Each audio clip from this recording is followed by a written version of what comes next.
Pups, how you doing? Good to see everybody. Let me know about the audio. A lot of this is brand new for me, so nice. Frau, what's going on, man? Let me know if it's too loud or too soft. I've never used this mic before in my life. I have no idea what it sounds like. Sup, Mark? Sup, Pups? Shishio, great night. Fast Abdul, what's up? G Unit, CB Do, Love Matters, good evening. Mary, no, it's just been in anticipation of tomorrow. Crypto Incognito, what's going on? Mastastico, what's happening? Mr. Monty Fontaine, CB Do, Matt, Deerslayer, yeah, good message right there. Smash that like button. Come to the Telegram for updates. We are always updating it in there. Yeah, man, let's fucking go. What's up, Waldo? Bud P, good to see you. David, good to see you. Hunter, what's up, man? C Money, yeah. Sub Rider, how you doing? Rune, David, good afternoon. What's up, Barry Beats? Room,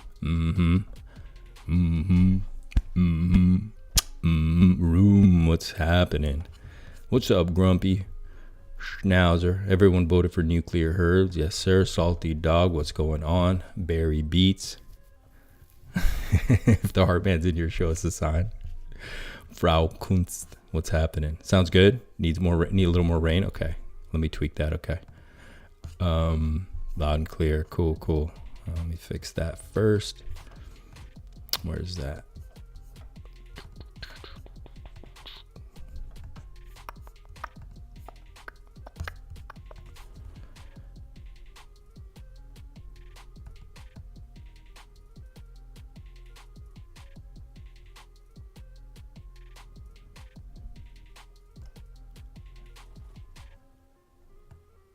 Well, that sounds like a lot of rain. There's kind of no middle ground on that switch, is there? Hola, Mbelta, what's happening? Usti, what's up? Luis Santos, sounds perfect. Cool, man, cool. Trip, what's up? Crypto Wonder, good to see you again. What's up? Michael Anthony, oh, Scotty. pDAI, yes, we're excited about pDAI. Sasha K. Oh, St. Wolf, what's up? You put the chop in, right, man? Cool. I like it, man. What's up, Romeo?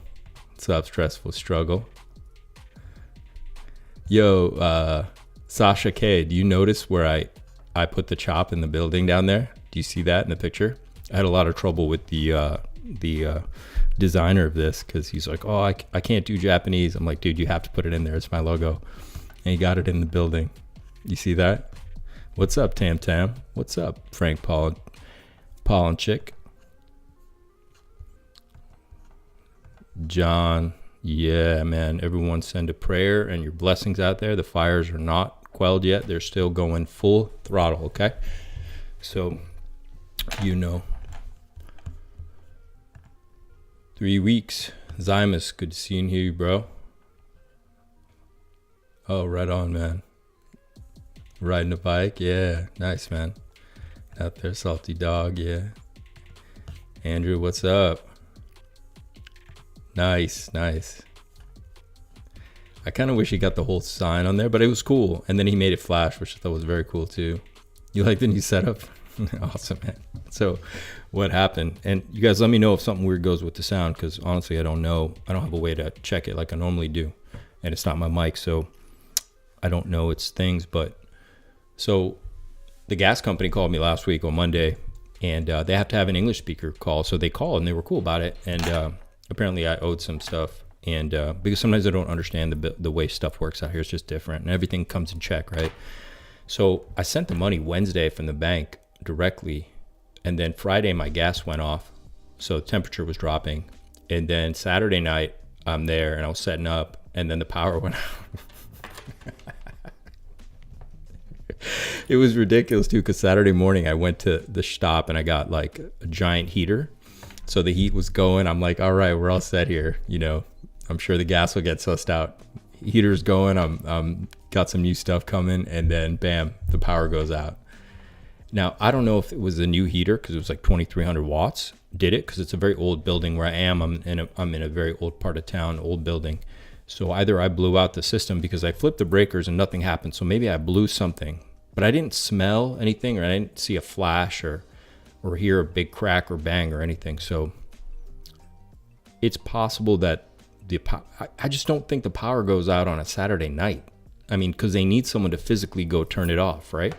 So I'm wondering if I blew something. So obviously, you know, you can't get anybody out here on a Sunday. So tomorrow I'm going to have to maybe call an electrician. I'll call the gas company first and figure out what's going on. We'll get that set up. A lot of new stuff coming down the pipe. The rain is good. So another note about the rain. So the channel grew, yeah, as you guys can see, and a lot of people were showing up to these lives. And some people complained about the rain.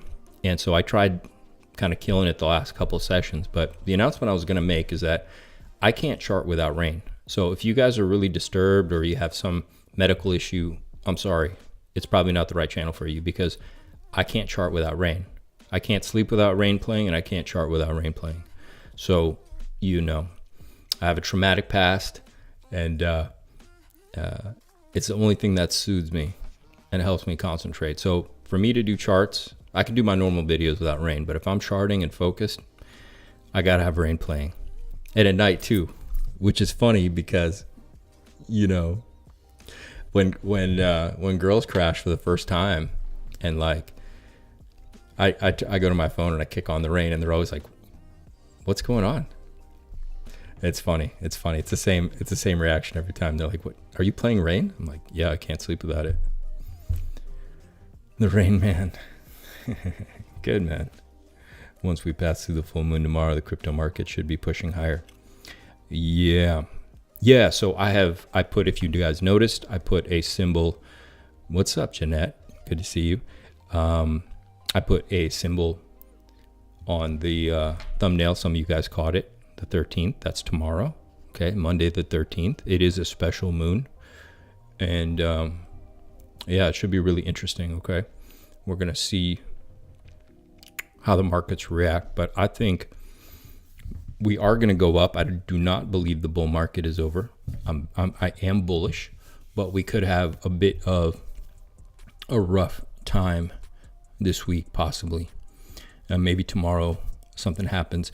You know, regarding the fires, it is in a way a type of black swan. It really is. You know, it's crazy. What's up, Chris? I just had a power outage for 4 hours. Yeah, we make it work. What's up, Wookie? How's it going? Romeo, CO, how you doing? Crypto Durgan, good to see you. Busy, what's up? Love matters. It's a wolf moon. Is it a wolf moon? Is that what it's technically called? Keep the rain. I am. No, that's what I decided. I can't do it without it. I tried, I think, the last one without the rain, but it just won't work for me. I need it. And I tell girls that too. I'm like, look, if you can't sleep without the rain, you're not going to be the right girl for me. Like, that's it. When I go to bed, it's got to be plain. Trump pump is coming first. Yeah. I think we're going to get a Trump pump for sure. I'm just wondering if this week is still a little bit more hairy, and then we rocket into Trump, you know, or when Trump comes in, we really take off. But, you know, I don't know if the markets have absorbed the fire yet either, or how much effect that's going to have. Let's see what happens. It could be more symbolic, and maybe there is something about this wolf moon tomorrow. And Pups, let me know if the music or the rain is too loud. Like I said, I'm not used to this setup, so I have no idea what it sounds like. You guys have to be my ears. To be honest, the rain is... Let me see what this button does. Okay. Let's do that. When pDAI peg. I think the pDAI is going to peg sooner than we think. Let's go look at the news really quick, and then we'll jump into that. We got some really interesting things that just happened recently. Let me see how that looks. Let's show it for you guys here. Okay.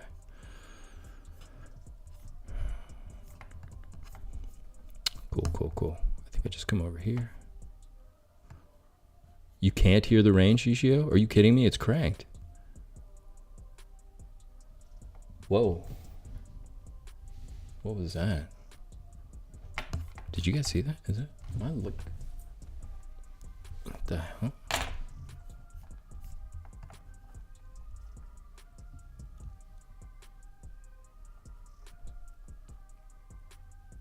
Yo, what's going on? Did you guys see a big flash?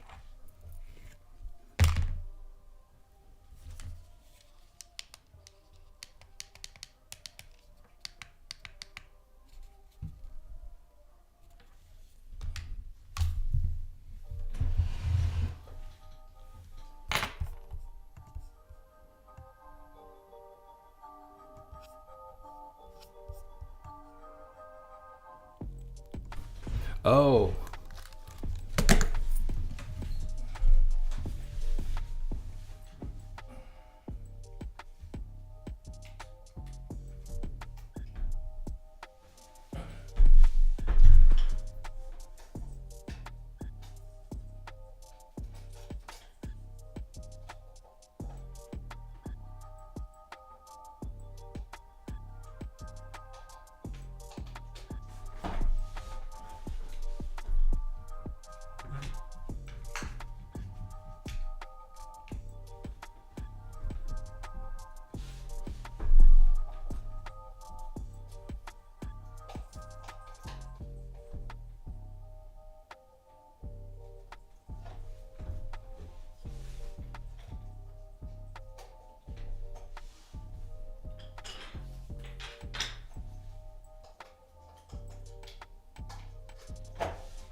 All right, suppose it didn't really matter, but it just freaked me out because I was fucking like, what just happened? All right.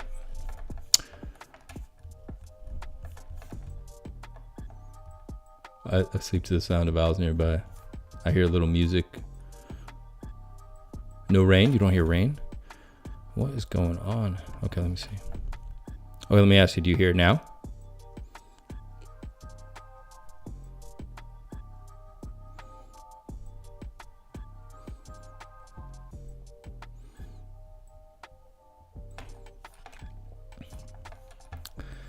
Well, that's the best I can do because it's pretty loud. The rain is cranked on my side. Maybe this doesn't feed you guys all the audio with this setup because I have to run it through this new mic. So you guys have music, right? A little bit of music. That may be the best we're gonna do. Where we at? Okay.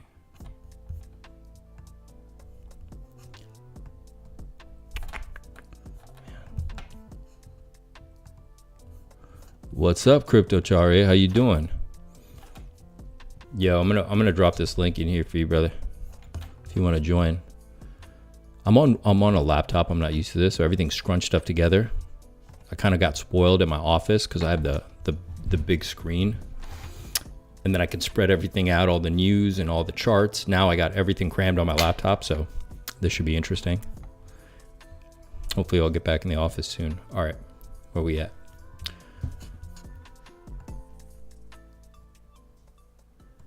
All right, let's come over here. You guys can see everything looking good.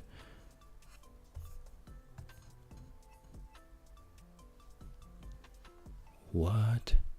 Let me make sure you guys see that.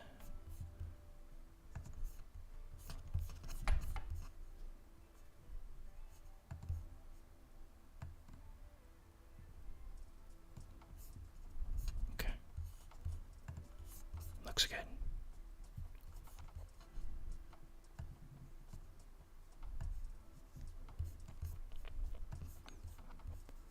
Make this small. Oh, this is my ASMR charting. Welcome to St. Wolf Crypto. How's everybody doing tonight? It's good to see you all. What's up, Alpha Rover? Welcome. Mark wants to get Uranus pegged, apparently. Yeah, it's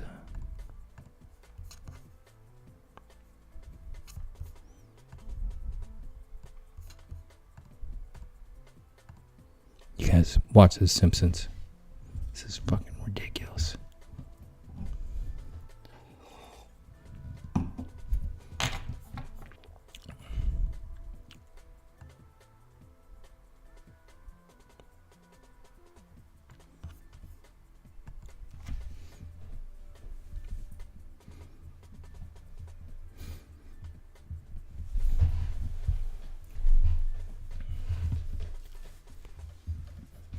pDAI to $1.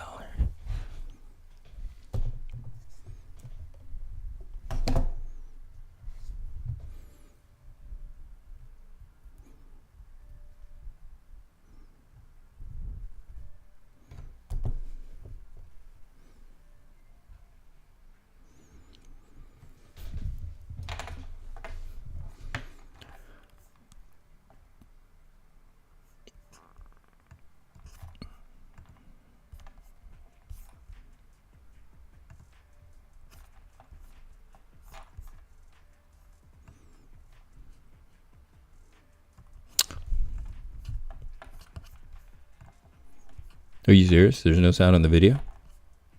Ah, fuck, man. Okay, wait a minute. I'm gonna have to do no audio. Okay. Shit. So.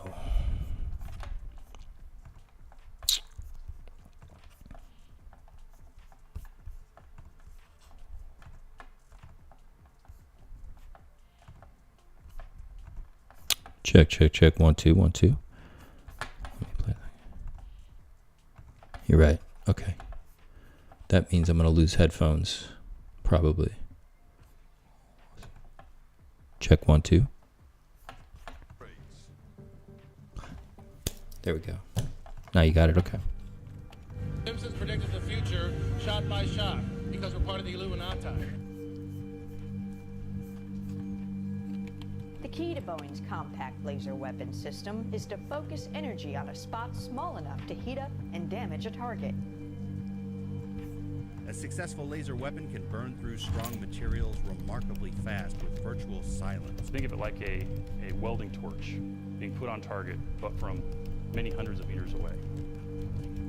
Do you regret cutting the fire department budget by millions of dollars, Madam Mayor? Time for mourning and blaming our mayors has passed.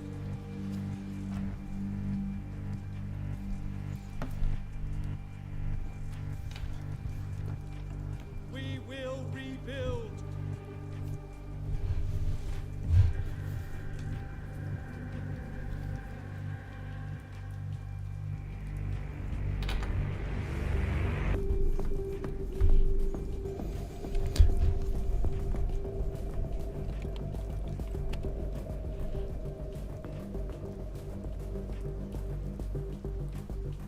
Urgent investigation into a series of smart meter explosions. A neighbour had a fire around his smart meter caused by lightning or falling trees.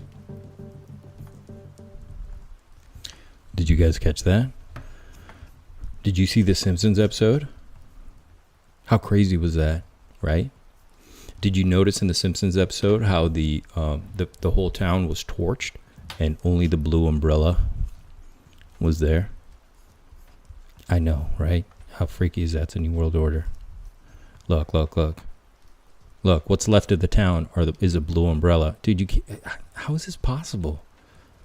Like, what the fuck? This is crazy, man. Only thing left in the city is a blue umbrella.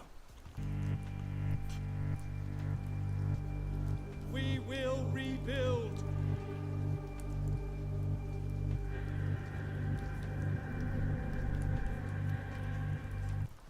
Yeah, you know, my house in Echo Park, we were redoing the electrical. We were upgrading it in like 2011. And I said no to the smart meter. So my house didn't have a smart meter because, well, I don't know. I got like spidey sense like that. So we didn't do smart meter. You see how the laser misses blue? Look at that. Crazy, right? I want to show you guys something else, okay? And then we'll get going. I want to show you something. This is crazy. Look, man. Can you guys see this? Do you know where this is? This is the Freemason headquarters in Hemet, California. Now, Hemet, California is about an hour east of LA. Okay? It's not a conspiracy theory at that point, 100%.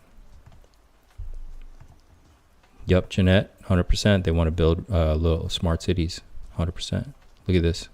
This is Freemason headquarters in Hemet, California, okay? Now, look at this. What's this? This is the Church of Scientology headquarters. All right?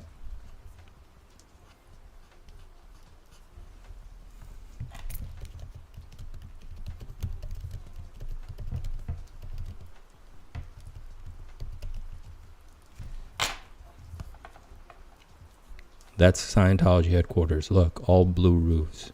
All right? Crazy. Crazy.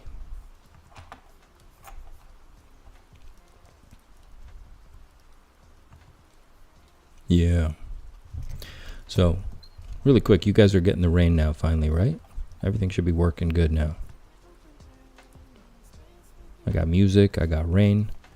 All Gucci. Good, good, good. Okay, I finally figured it out. Everything's good now. Now, so we saw this. Okay, we got some good news. And also, I think Massey's conspiracy no longer a theory. So check this out. I'll play this. Some of you guys have probably seen it. So Crypty at PLS, Crypty Girl, she's really cool. She's like a ray of sunshine. She posts a lot of cool material. She's an amazing cheerleader and very smart girl. She posted this video, so let's watch it. Make sure you guys are seeing what I see. Okay.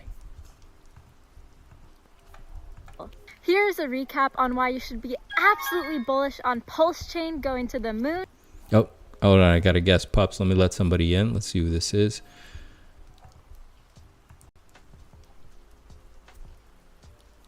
Yo, what's happening, brother? Give me 1 second. Let me punch in, all right? Let me let this play while I punch you in, okay? That's not the button I'm looking for. And Richard Hart's case versus the SEC being dismissed.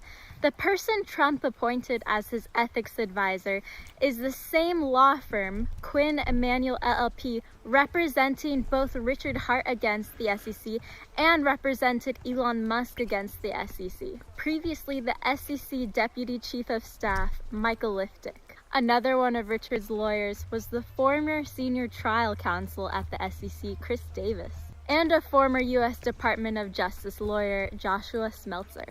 Now, who did Trump just appoint to be the Deputy Secretary of Health and Human Services? The SENS Foundation CEO, the same SENS Foundation that Richard Hart and the Hexicans raised $27 million for longevity research, and whose founder, Aubrey de Grey of the SENS Foundation, was just on the Hex conference 3 days ago, January 8th. And remember when Donald Trump Jr.'s X account was hacked and the tweet was written, "Richard Hart is innocent. When I become president, I'm going to burn the SEC." To which Don Jr. replied afterward in reply to the hacker, "You had some good content and good job." And Donald Trump Jr. currently follows Richard Hart on X. And PulseChain's lead dev at Bretep was allegedly contacted by both Elon Musk's and Trump's teams. And Nuclear Herbs, a PulseChain investor and attorney, just verified with the Finland Helsinki Police Department Senior Superintendent Detective Sarah Stola that there are no public documents available in regard to the Finland tax fraud case. And to remedy this, a PulseChain community member, Jacob, just submitted to the European Parliament a petition to stop unfair practices, a call to investigate Finland's actions against Richard Schuller, and Richard Hart's confidence from his Christmas speech December 24th, in which he said that he has never been safer, he's bulletproof, everything is going good on his side, and that he's been preparing for this exact type of thing his whole life, and that he's excited for the future. And in his tweet yesterday, January 10th, he said, "What more can I do? What's left? Win and keep winning. tells us as a PulseChain community that we're about to have the Richard Hart case dismissed and that PulseChain will be pumped so insanely high this cycle. That is not financial advice, but that is why personally I'm so bullish and why you should be too. She sounds pretty bullish, huh? It's almost infectious. You guys feel that vibe? I'm feeling it too. Yeah, right on. Mark, what's happening, brother? How are you?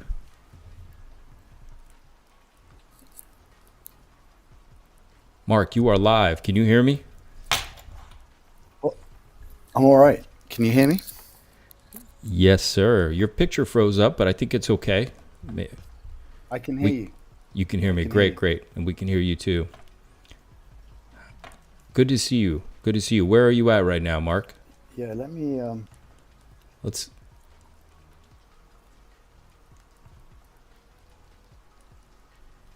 Stressful struggle. She's cute. Did you even hear the message, stressful struggle? There's a delay on my end. She was communicating with you, brother. You missed the whole thing. No, but she is. She's adorable and absolutely a ray of sunshine. Very positive girl. Yeah, Mark, you are kind of frozen, but I do hear you from time to time. Yeah. She's great, yeah. Either mic too loud or rain too quiet. All right, let me tweak up the rain. Mark, let me know when you got a tweak. Maybe you need to reset or something. I just heard your computer, I think. Okay, Mark's gonna fix that, and he'll probably jump back when he's got that fixed. So yeah, a lot of bullish news over here. Let's punch him back in.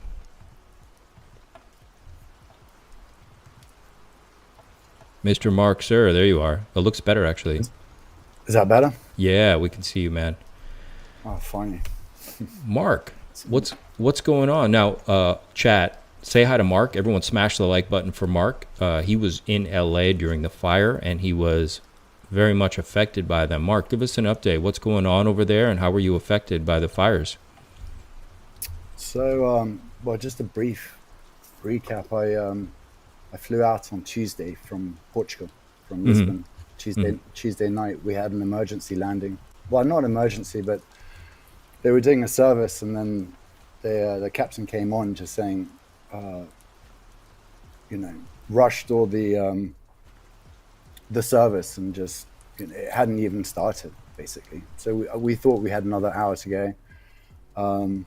So we landed very quickly, soon after the captain's announcement. It was a very, very, very bumpy ride into LAX.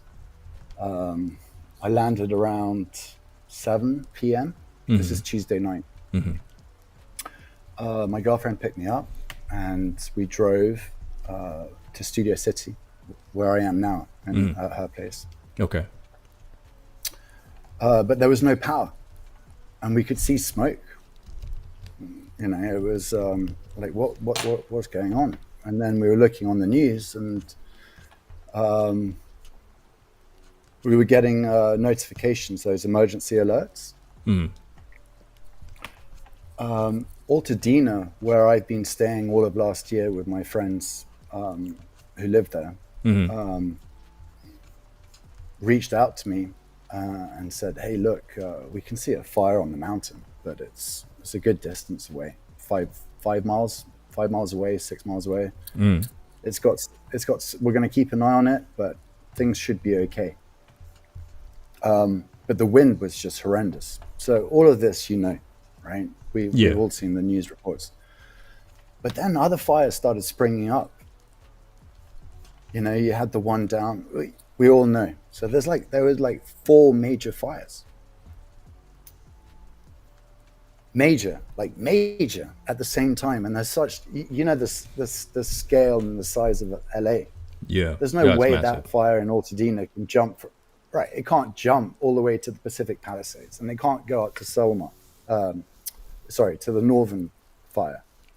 Right. No, you can't jump there, guys. There's giant hills that cut all through LA, and Even the It's highways 70, have to go around 70 them. miles. Yeah. That Yeah, means that 70 miles. somebody was letting off fires in all these different areas at the same time. It's obvious. It's obvious that's what was happening, right? Exactly, because where those sensitive areas were or are, like here, I'm right opposite. I mean, I can pull the webcam around, but I'm right opposite Universal. Okay. I know So where I'm you are. on- Yeah. Yeah. You're Yeah. Studio City. I'm at Yeah. the bottom. Yeah, bottom end of Studio City, right in front of Universal. Okay. The power was off. There's no power. So it can't be started with these electrical fires that we're hearing about, right? No, that's bullshit. Though I do believe the rumor that maybe the smart meters were detonated or some of them were set off at the same time, possibly. So if you scroll up, if you scroll up in the chat, you'll see. I saw today there was a little report where this guy was just like, our house. You know, he's standing. Oh, we in saw front of the that. Yeah, houses yeah. in the PCH. It's the only one standing. Yeah. I saw that. He didn't have the front. He didn't have the meter. Yeah. On his house, he had it at the back. Yeah, You know, and the back one garage or burned the down. tool shed. Yeah. And the burnt.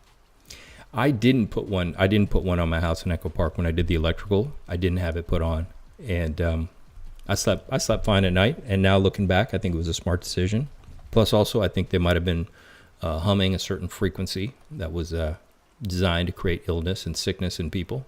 Another possible tinfoil hat stuff, but very possible. Well, it's not. It's not. We're made out of water. I mean, we covered that yesterday, right? Yeah. So I mean, how's it going? You were asking me that question. I didn't really answer. I was just giving a backstory to your listeners. So how's it going for people there in LA? And what are you going to do now? What's your next plan? Are you going to stay in LA? So yeah, all my friends have been saying. All my friends that aren't here around the world, they're just saying, Mark, you know, you don't owe the town anything. You came back for work. Right. The industry on its knees anyway here in Los Angeles, and it has been going that the last few years. I work in film. I'm a colorist, and I work on set and production as a DIT as well. So I bridged the gap between production and post, and I worked on big stuff and small stuff and independent stuff. Money is money, right? We need money. We need money to invest, and we need money to pay our bills, and we need to put food on the table, keep the roof over our heads. So that's the reason I came back. And you look at LA, whether you like it or not, a lot of projects are commissioned or green lit out of Hollywood. They might be produced, they might be shot, the production might go overseas or to another state because of the tax incentives, or maybe it's driven by the story, the narrative has to be there. But you know, the deals are still brokered here. Anyway, I'm also is where I started my career when I came to the States, I'm a local 600 member, which is basically a union, the Camera Guild and the Camera Union here in Los Angeles. So I came back, but now after this, it's I think going to be extremely hard. I want to remain optimistic and hopeful for the future. But it's going to be extremely hard to compete with just from a creative choice to be in Los Angeles, to produce commercials. It's going to be hard to compete with other states that offer better incentives, because that's what we were hoping for coming into this new year. I think there's going to be a decentralization of the industry, which could be good, actually. I think it'll pop up new opportunities in other places. And if you're on your feet, you know, you can spot them early and dive in, so to speak. Have any of the studios caught fire yet? Or are they all? Not that I know of. There's no trees around them anyway. Yeah. They got their just concrete and parking lots around them. So. Yeah. I mean, Burbank is, you know, so far so good. That's good, man. Knock on wood. But it's, you know, the fire's spreading towards Santa Monica, the That was It's still Pacific spreading out. Palisades. I think the last notification I got was 27% contained. How's Silver Lake and Echo Park? Has that been affected yet? Because I didn't see anything about those areas.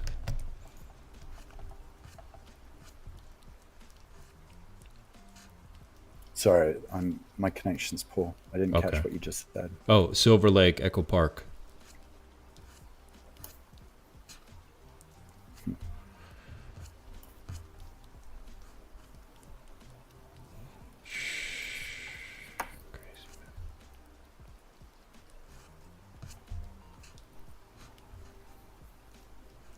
Zero footage of all 0% containment, huh? Well, that was the 8th. I mean, I'm not getting any more. All right, well, we'll let them jump in. Guys, smash that like button. Send a prayer out into the universe for Mark and a lot of people affected by him. There's definitely a lot of hexagons, and let's see if he gets back in. See if he can make it back. There's a lot of hexagons and a lot of pulsagons affected by the fire. There's quite a few people that also messaged me on X to let me know their situation. And so everyone just send a blessing out there. The fires are not contained. So yeah, we'll get updates, often from everybody. Well, Mark, we got you back. I'm going to continue with the news. You want to stick around and hang out? And I'm going to do charts as well. And Sure. yeah. Okay, cool. Yeah. I mean, I don't want to freeze the image and hog up your real estate on your screen. The connection here is, I don't know what's been happening. Nah, it's all good. If it drops again, Yeah. it's all good, man. If you don't come back, we'll completely understand. So, but while you're here, I'll continue with. Thanks for having me. Yeah, man, no problem. Guys, this is you guys know what happened with this group called. They're called not Altcoin Daily. This is called. My mind went blank a little bit. What's the name of them? Bankless. They're called Bankless, okay? Bankless, but they're really ballless, okay? These guys are the scum of cryptocurrency, okay? What they do is they built up a channel over a few years. Obviously, they were earlier in crypto, so they've got entrenched into the industry, and they've done... This is really funny. They've done really well. But what they do is they dump on their followers and they attack people like Richard Hart Wynn and PulseChain and Hex for doing things that we didn't even do. They accuse Richard Hart for being a scammer when these two are the biggest scammers of crypto. Okay? BankX, thank you. Yeah, BankX, okay? So,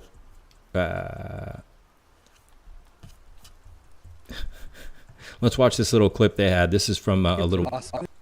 Have these like super awesome foundations and just like they just keep on enabling the worst. Do you think that it's hard to justify what the hell we're doing here, man? Do you think this is a layer 0 problem? Is it a problem with kind of the social layer?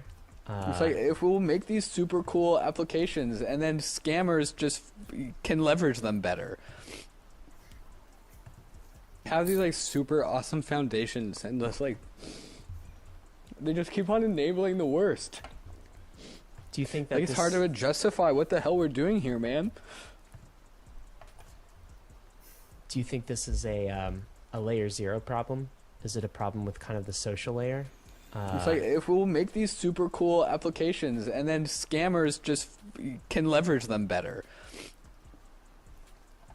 Have these like super awesome foundations and just like they just keep on enabling the worst. Do you think that it's hard? You have to really absorb... Thanks, guys. I was Bankless, right? I was right. I'm not that old. Come on. BankX. Yeah, Bankless.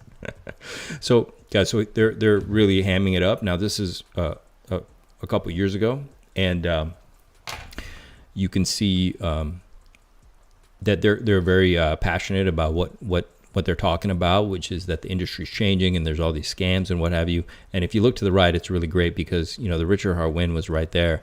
Now, what's funny about it, and you guys need to know a little bit of backstory, is these gentlemen shilled 3AC, obviously Alameda, FTX, but they were giving out referral links for FTX forever. They were making who knows how much money, not to mention how much FTX probably paid them. Maybe FTX was paying them like 50 grand a month because they're such a big channel to promote FTX. So month after month, they're pumping out FTX ads and commercials, and they're getting the referral links. They're getting the paycheck from FTX. FTX was one of the biggest scammers. I mean, I think a lot of people knew it. I mean, I knew they were a scammer. To me, they were up there with Pulse Latino. To me, it was just plain obvious, all right? These guys don't really care. They actually contribute to all the scamming on crypto by their behavior, by letting in, you know, pretty much all these scammers. That was a bottle soda. Peak soy.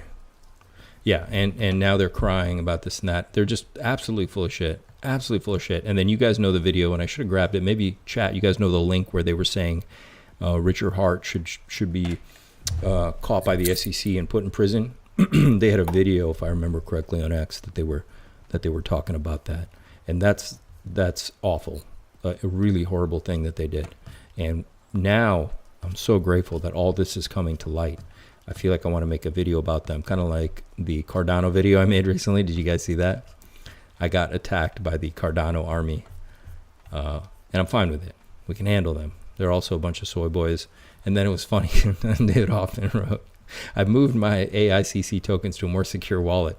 And then K9 Kong says, "You cried on stream." That's awesome. Okay, so 3AICC was a project that they were promoting about the new AI helpers, assistants, AI assistants, whatever the new narrative that these guys are trying to offload. And the second they got the tokens from the project, they dumped all of them. And they were promoting it at the same time. So they're promoting it, telling people how AICC is the next great thing, blah, blah, blah.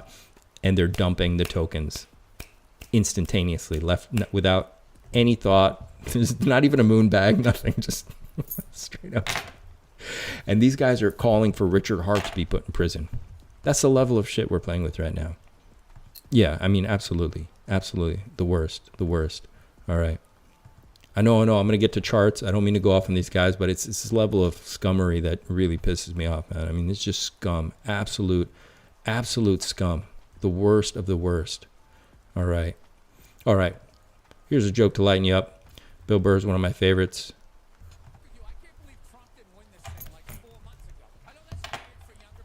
Oh, you can't hear.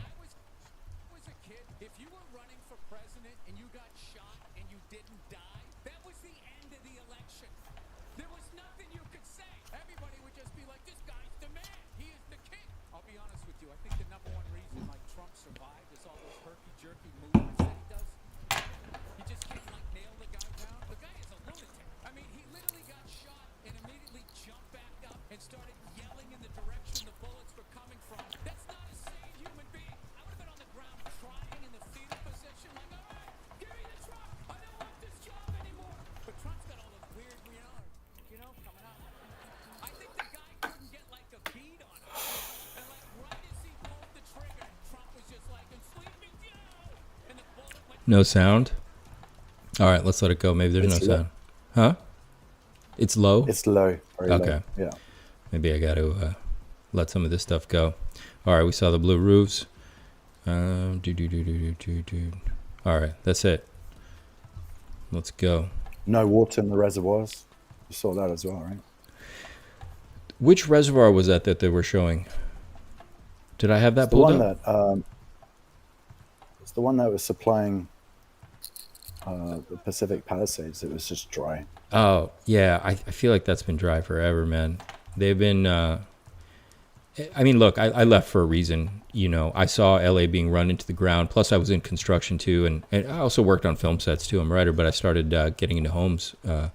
And I would just see how things were run and the corrupt inspectors and all the corruption and all the people that were being hired to work on it by the city. And I'm like, this city's going to fall apart. I'm like, there's something very wrong. They're very, very wrong going on in the city. And I think it was just a matter of time. And this was that moment, you know, where they left everything on the edge of breaking, and then everything hit that point, right? Yeah, it's tipping point. The tipping point, right, exactly. And sorry I'm a little sketchy today, only because I'm on a little tiny laptop, and everything's new. I got the new mic, I got the new laptop, I got a tiny little screen, so I'm trying to cram everything in, make sure everything's working.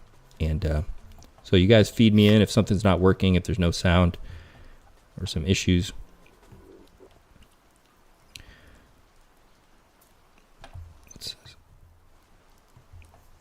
Okay, cool. It's been a nice little pump today, right? Yeah, we're gonna go look at that. You guys can see the chart right now, right? Mm-hmm. And chat, I'm not ignoring you. I just have tiny little windows for everything, so I'm not seeing everything like I normally do. You guys can see the chart. That's what matters. Let me pull up, make sure this one works too. Okay, let's get this one down here. This one, I'll go ahead and close out here. Okay. All right, cool. We're gonna start over here with Ethereum. Okay, cool. Yeah, looks good. Okay. Let's go and close this. I'm going to turn the rain down a little bit because it is driving me nuts.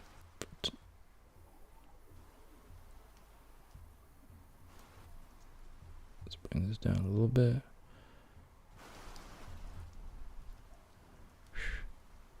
I missed my setup. I had such a good setup. All right, change the music a little bit here. All right. How do I? I'm just hearing your voice. I'm not sure if the music and the rain are coming through. You don't hear the music?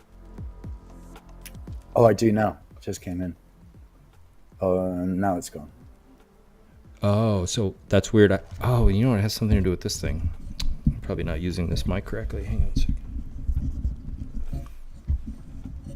Check 1 2. Check 1 2. All right. All right. That's it. I'll bring my mic over if I'm gonna be here again tomorrow. All right. We got Ethereum over here, all right? 3264, okay? Everyone was waiting for a pump.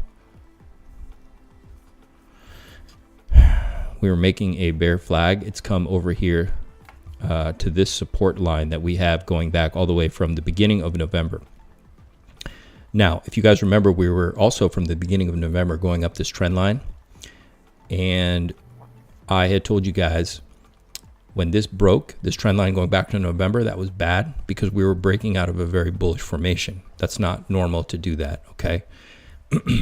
And certainly not with that level of volume. And then, of course, we crawled up it.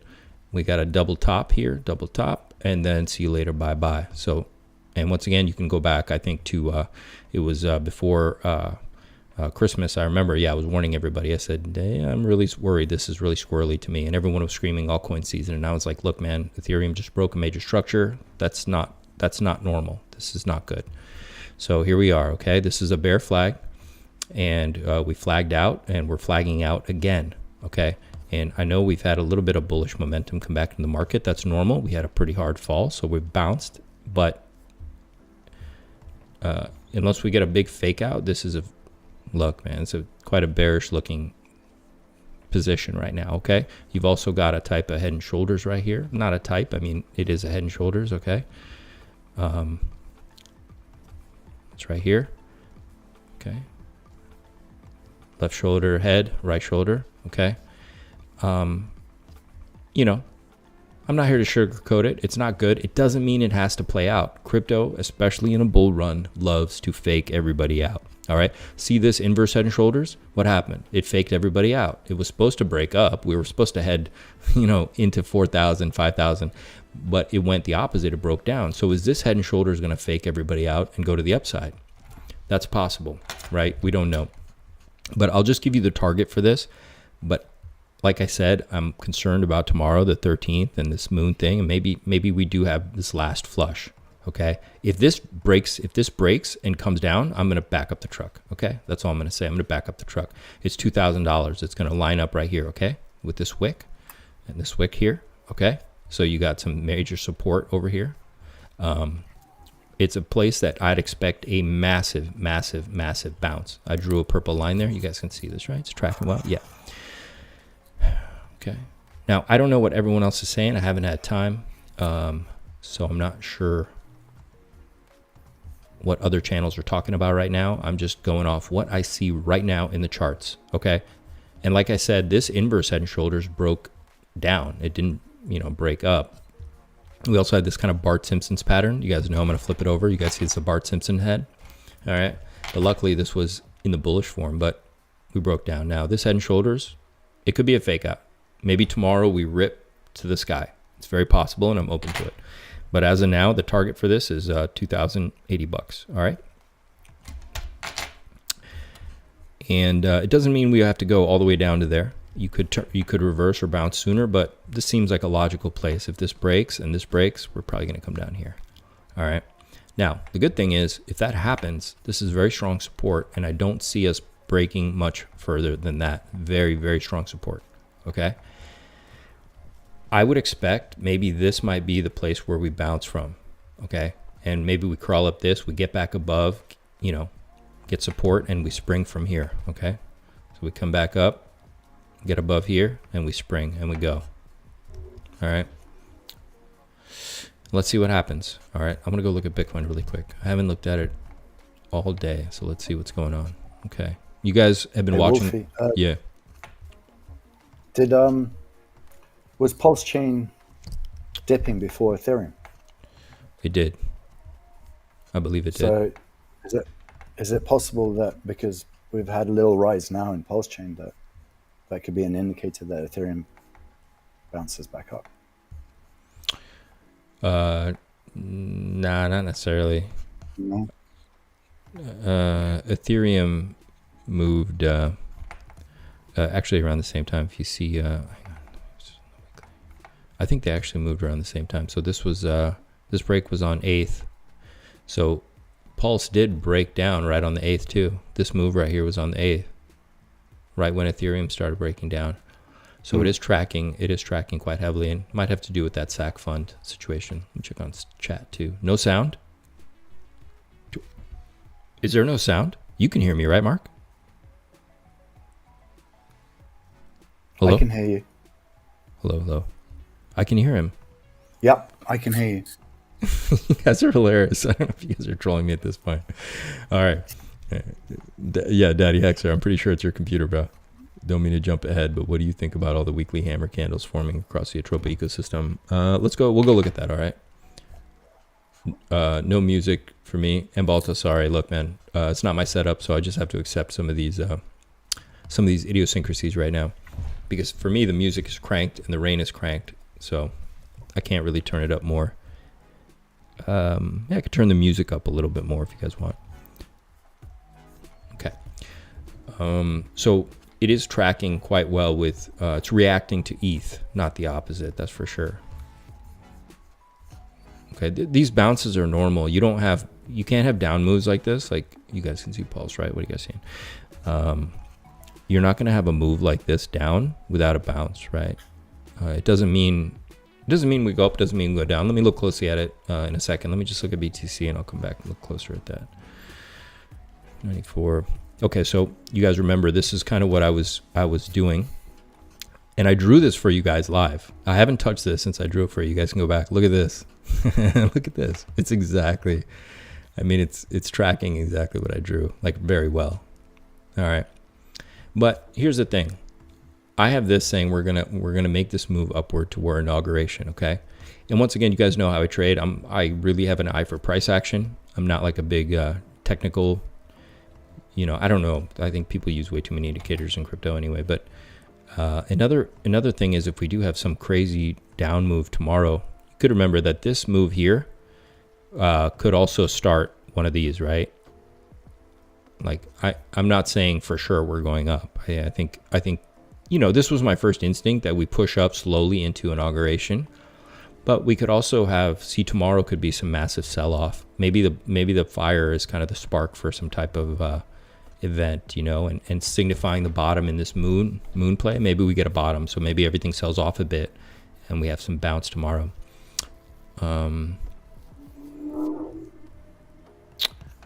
yeah.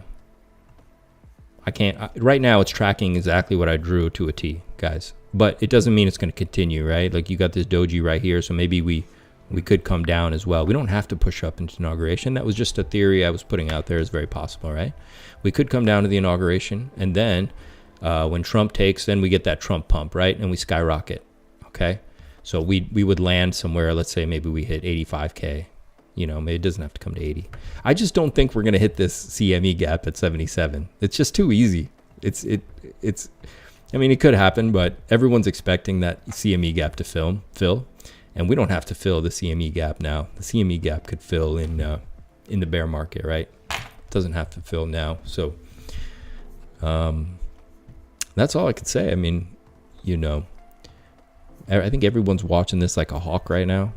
I think if we look at the futures market tonight, we might have a better idea of what's going on for tomorrow. Let's go look at USDT really quick, and also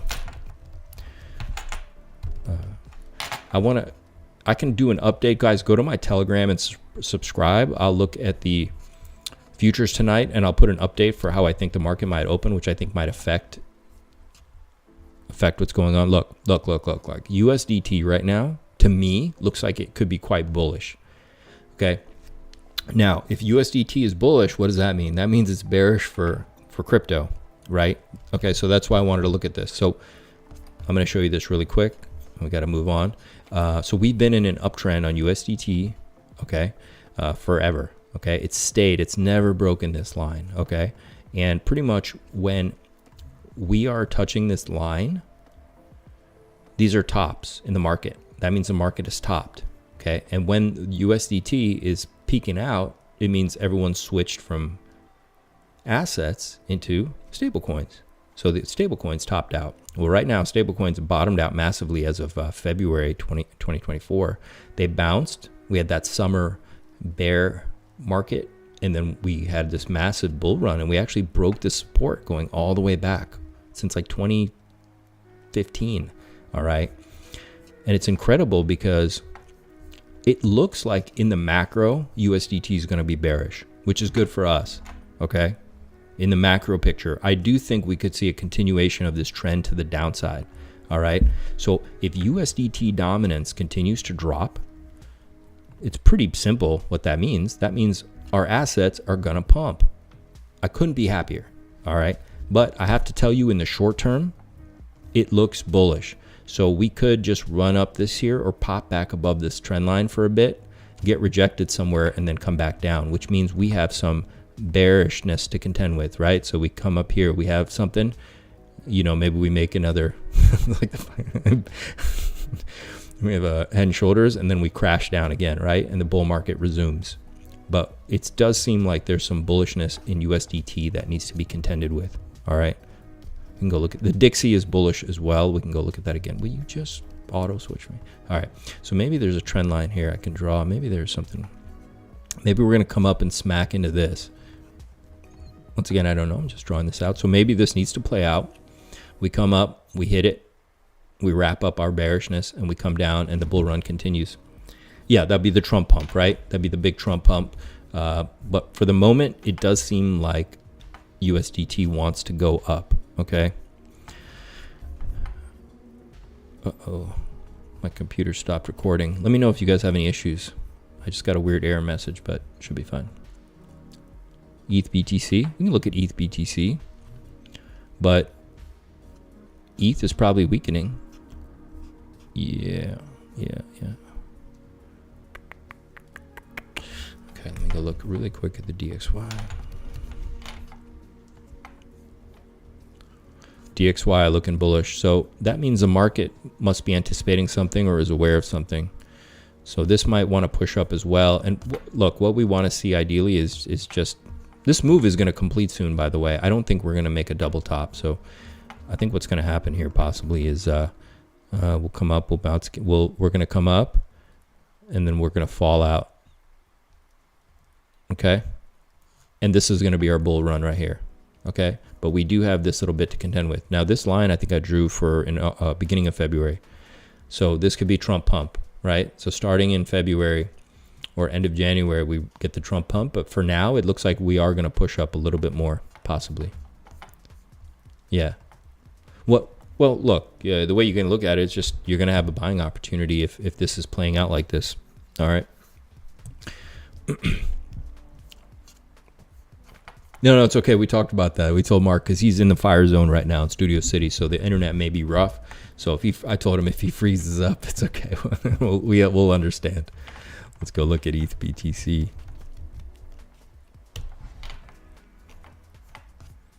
Yeah, man, that's it. It's coming down a little bit. There's nothing to see.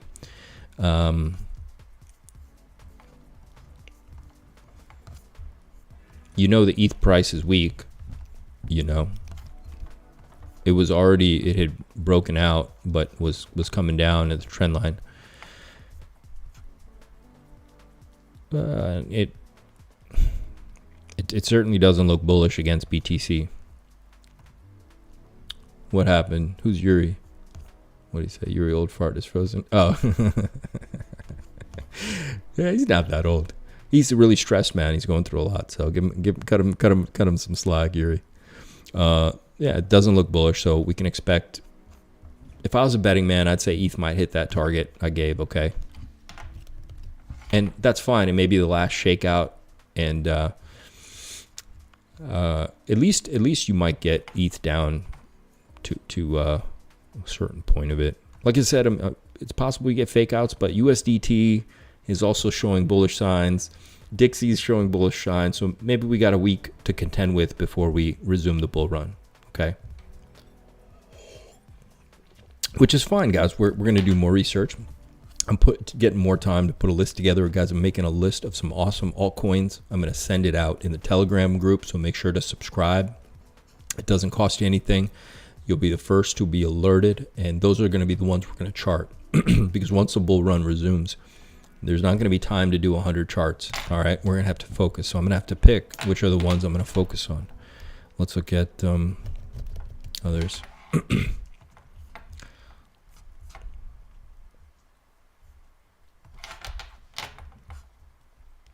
Yeah, this looks like it wants to come down a little bit. Yeah, it looks like a little drop might be coming here.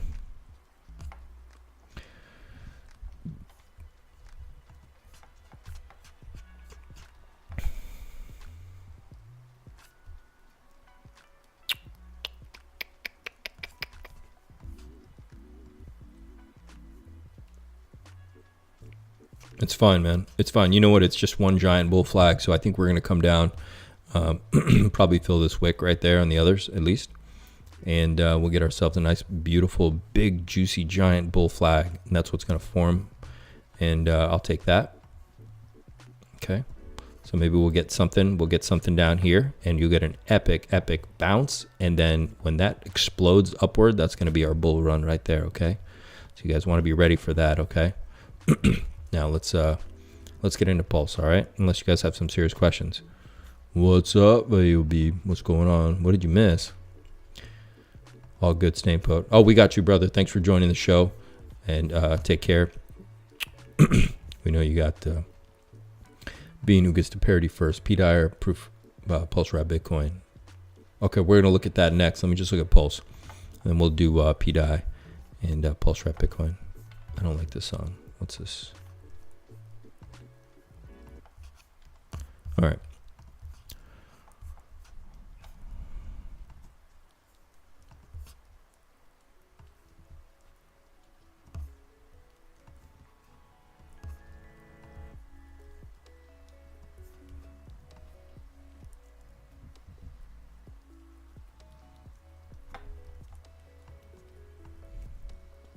So technically we got this breakout here.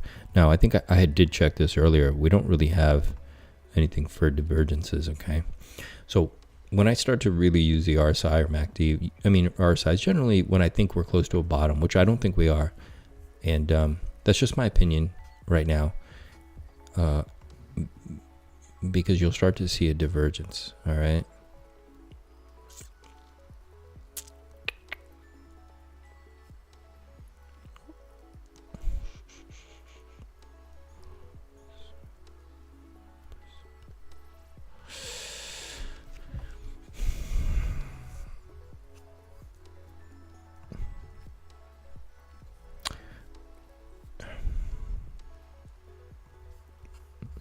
mean, I do have this here. Okay.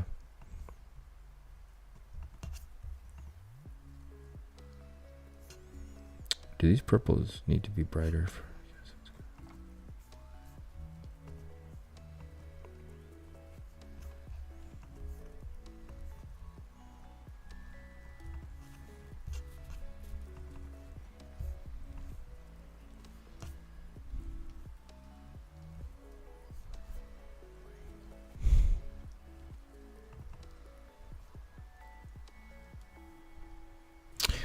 I mean, it's possible we could be.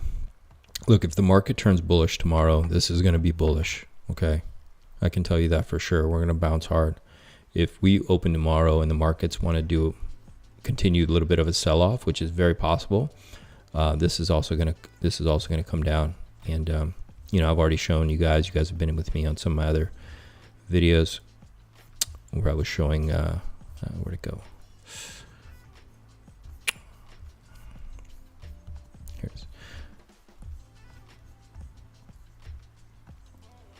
I had this, I was showing you guys. Okay.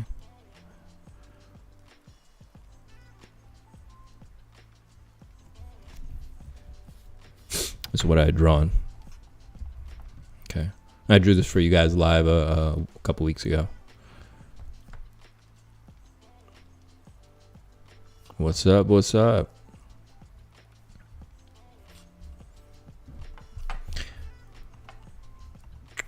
Guys, thank you for smashing the like so many times. It's freaking amazing. You guys almost broke the freaking like button. That's Abdul. I'm going to take a 2-minute break. I'm going to be right back, all right? I'll be right back. You guys have music right now, right? Yeah, okay.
What's up, pups?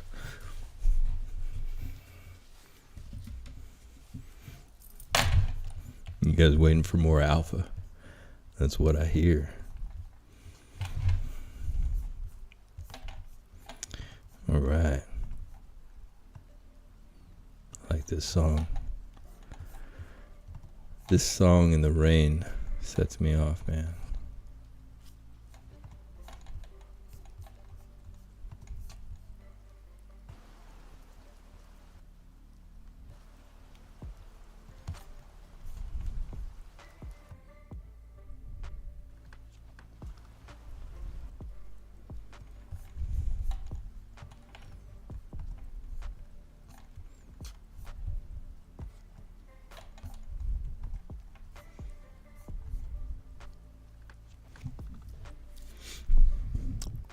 Check 1 2.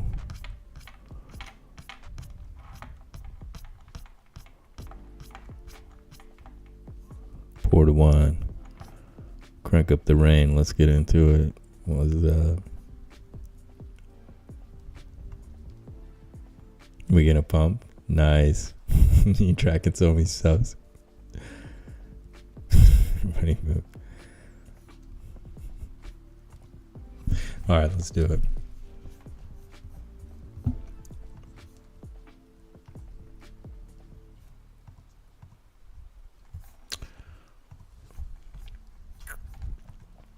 All right, we're going to look at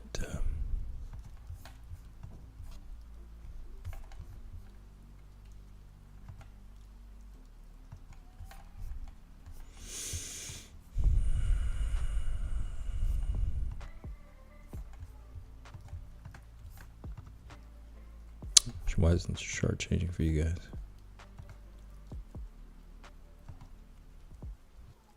Okay.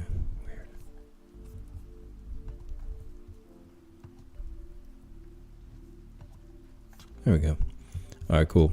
Let's see what's going on. pDAI, 12.5 cents. Look at this pump. Beautiful. Oh, really quick, pups. Listen. This chart here, here's what I'm looking for on PulseChain. This is alpha, okay? I'm going to tell you exactly what I'm looking for. Now, we could pump tomorrow. The market could all pump tomorrow. All right. See this RSI down here? Why does this chart look? Okay. So, see how the prices kind of got back to where it was back in October? Okay. And the RSI was much higher here in October. Okay. The price is generally in the same range it was back here in October. Yes, see that, right? Okay.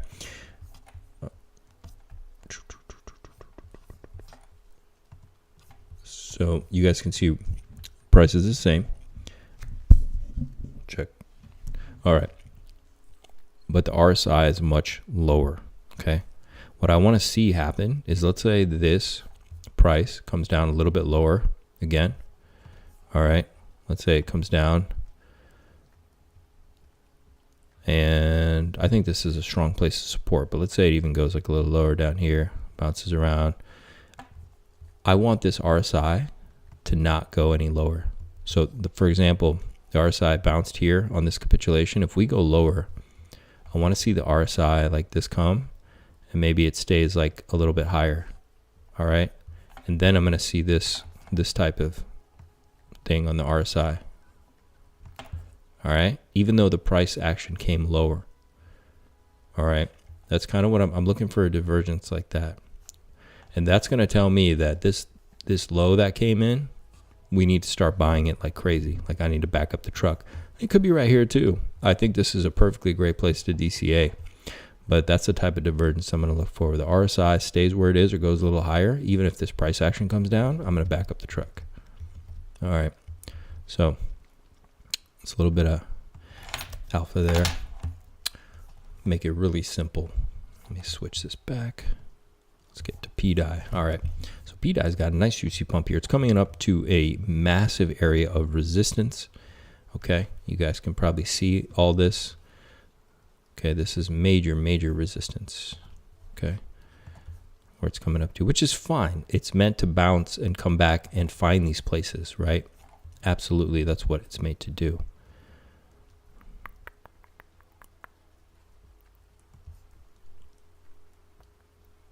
Now, people are buying this, all right? You can see what I just explained to you on Pulse. I want you guys to see this. The price has made a lower low from where it was back here in December. It has now been at least 2 weeks later. It was first at 12.5 cents, let's say ish. Right now it's down at 10.5. It came down to 10.5 cents ish, and the RSI made a higher high from that date. Okay, you can see this uptrend, and now we're coming back up. So this is good. There's a lot of strength coming back into pDAI. pDAI, the move to the downside may be finished. That may have been the low. Even if this comes back and bounces here again, or we do a double bottom here, you know, if the market gets weak, it's very possible we just see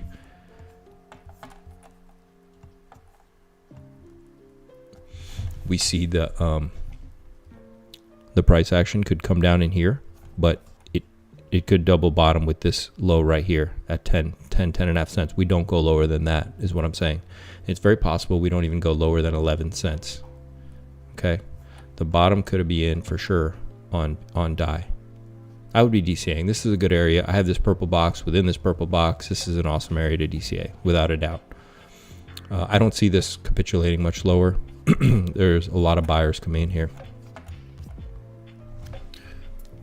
Yeah, you guys want to go into the decentralize me? Yeah, there's a lot of action going on over there. I don't know how much time we're gonna have, but we can do it. Take off some jewelry. This mic is sensitive.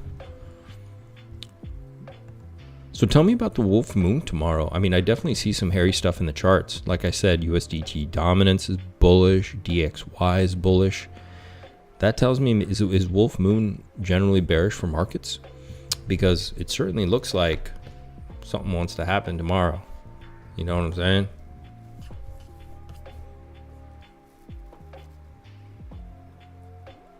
I don't know what you're saying, Red Bull Vodka. What's that mean?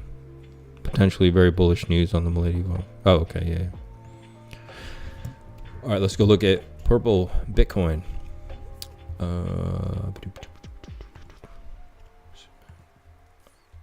I'm not going to go into too many alts tonight unless you guys have specific alts. Diamond breaking down, unless you want to see specific alts, because where is purple Bitcoin?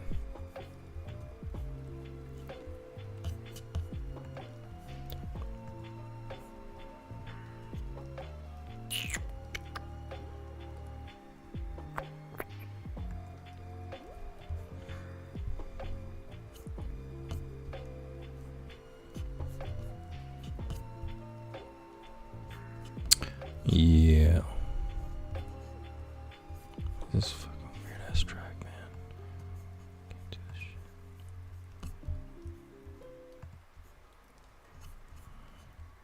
Alright.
Yeah, pDAI is certainly very desirable right now. Everybody wants pDAI, man.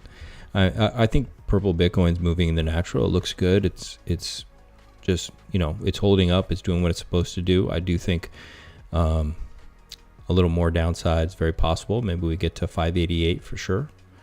Let me go back to pDAI. pDAI is just showing a lot of strength. But once again, market sentiment can change for sure. Like I said, Dixie and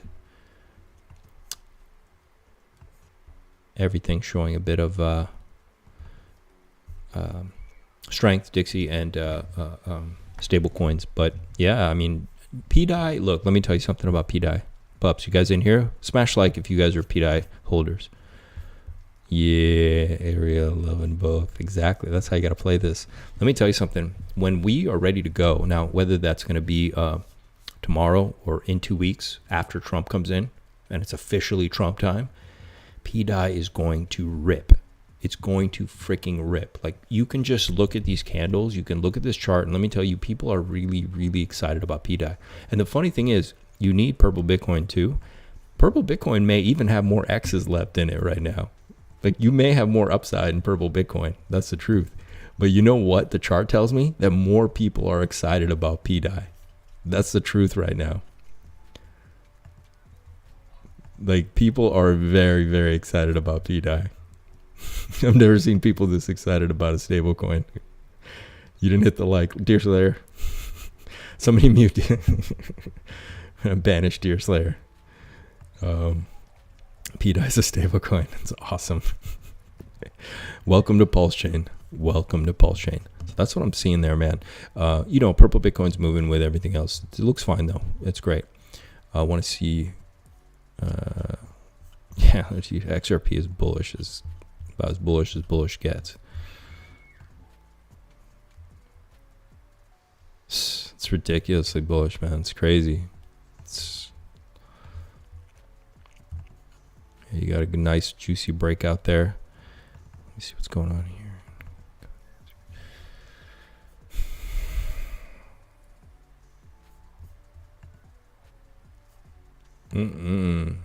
Yeah, that looks nice. Let's go look at Ink. Okay, Ink. If you guys are holding purple Bitcoin and pDAI, tell me you're holding incentive token as well. Where's she at? Ariel, tell me you're holding incentive.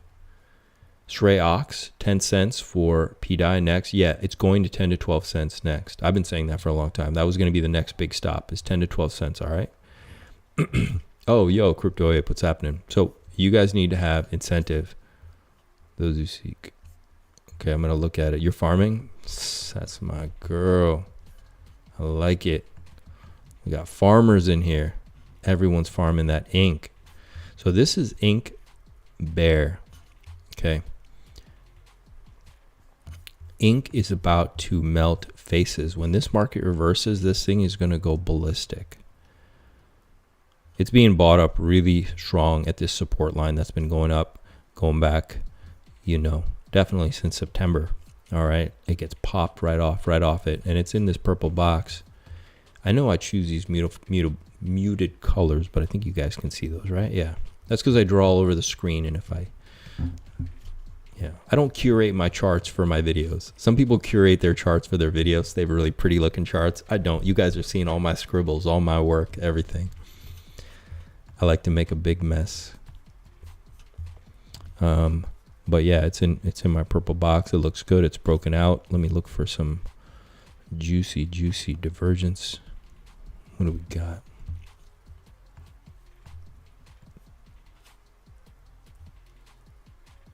You're faming and farming.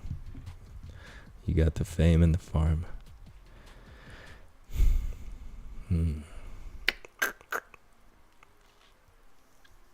All right. So the trend is strengthening for Ink. Look, I think a lot of people, once again, same with pDAI. I think secretly a lot of people are also very excited about incentive. A lot of people aren't telling people that they're farming.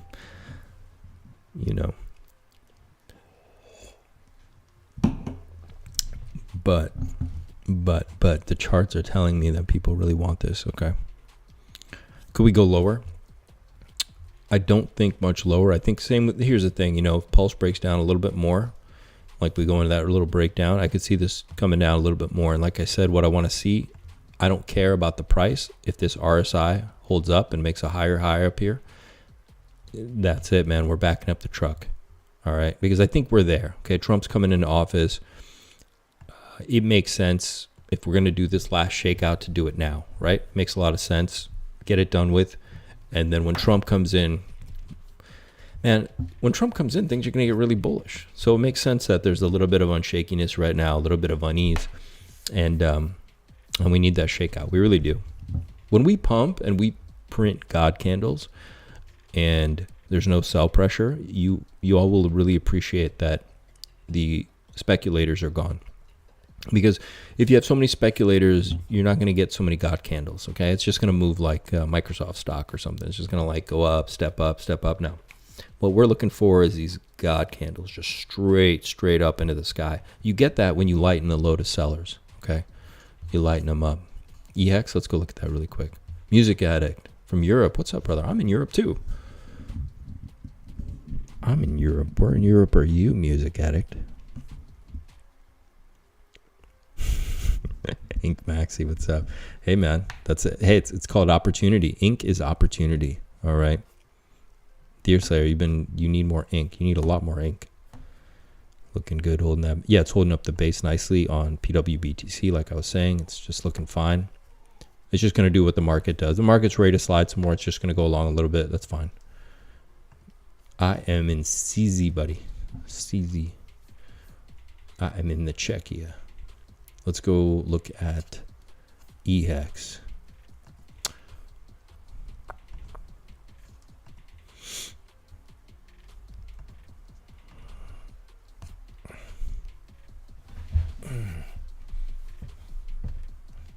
Get comfortable over here. Hello, hello. All right.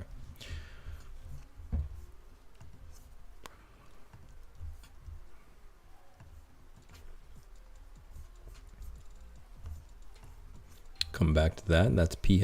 Let's go look at EX.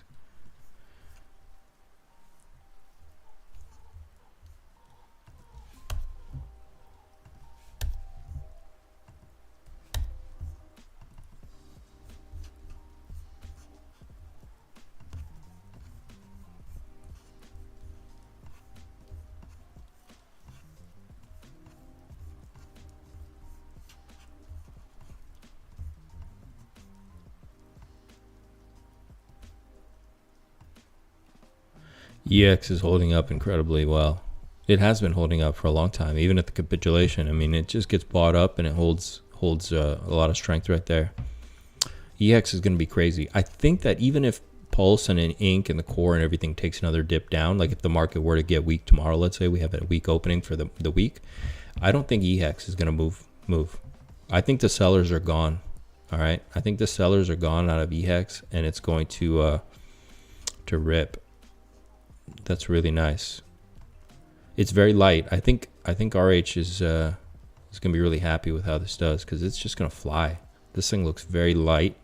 Looks light as a feather. This is very bullish on the RSI. This is super juicy looking on the RSI. I'm gonna show you something, okay? Really quick. I'm gonna show you just really quick. I'm not gonna drown you in tech stuff, but look, let me show you something. See this price action, how it's coming down, and it came down to this low over here, and it was this was crazy. Look at this move. So it went all the way from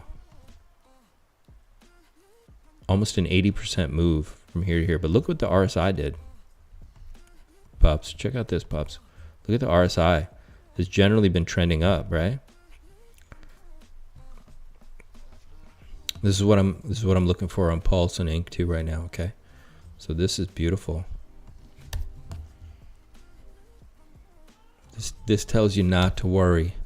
The pain is about to turn into something else. Where we at? Oh, Croatia, bro. Cool, man. Just down the street from me. Deerslayer. Yes. I don't think I've ever met any Croatians out here in CZ, to be honest. In Ink? Chad, interesting theory. How so? How do you think they'll adjust the inflation? Certified little boy pDAI file. Tomorrow will be 1 week and counting till Trump takeover. It's in sight now. Yeah, we're getting there.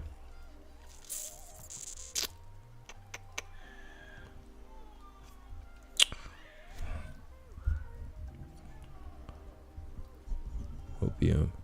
Pimp barbecue sauce. What's up? What's up, Vlad? Has PulseChain finally bottomed? That's what we were looking at. I don't know. I don't know if it has. I can tell you what, ETH is bottom for sure. EHEX, that's bottom for sure. This is PHEX.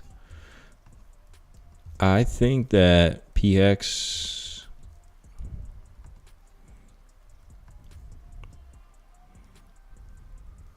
I think PHEX is going to at least hit my yellow line at 1 cent. Okay, the top one, at least. Okay, that's fine. Let me see what this candle looks like. Yeah, that's fine. All right, there's still some down pressure. All right. Yeah. Looked at Kiki, looked at this.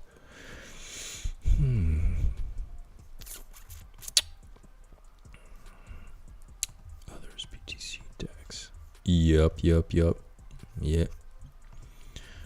We looked at them. All right, Pup, we got a few more minutes. What else should we look at? You guys have something particular you want to look at? I'm sure you heard about inflation getting halved over here, but it's not in the code. It has to be done manually. Yeah, you know, there is a lot of speculation about incentive token. There is a lot of speculation. Are you guys all farming? You guys, it's very easy. You need to be farming. Everyone needs to be farming.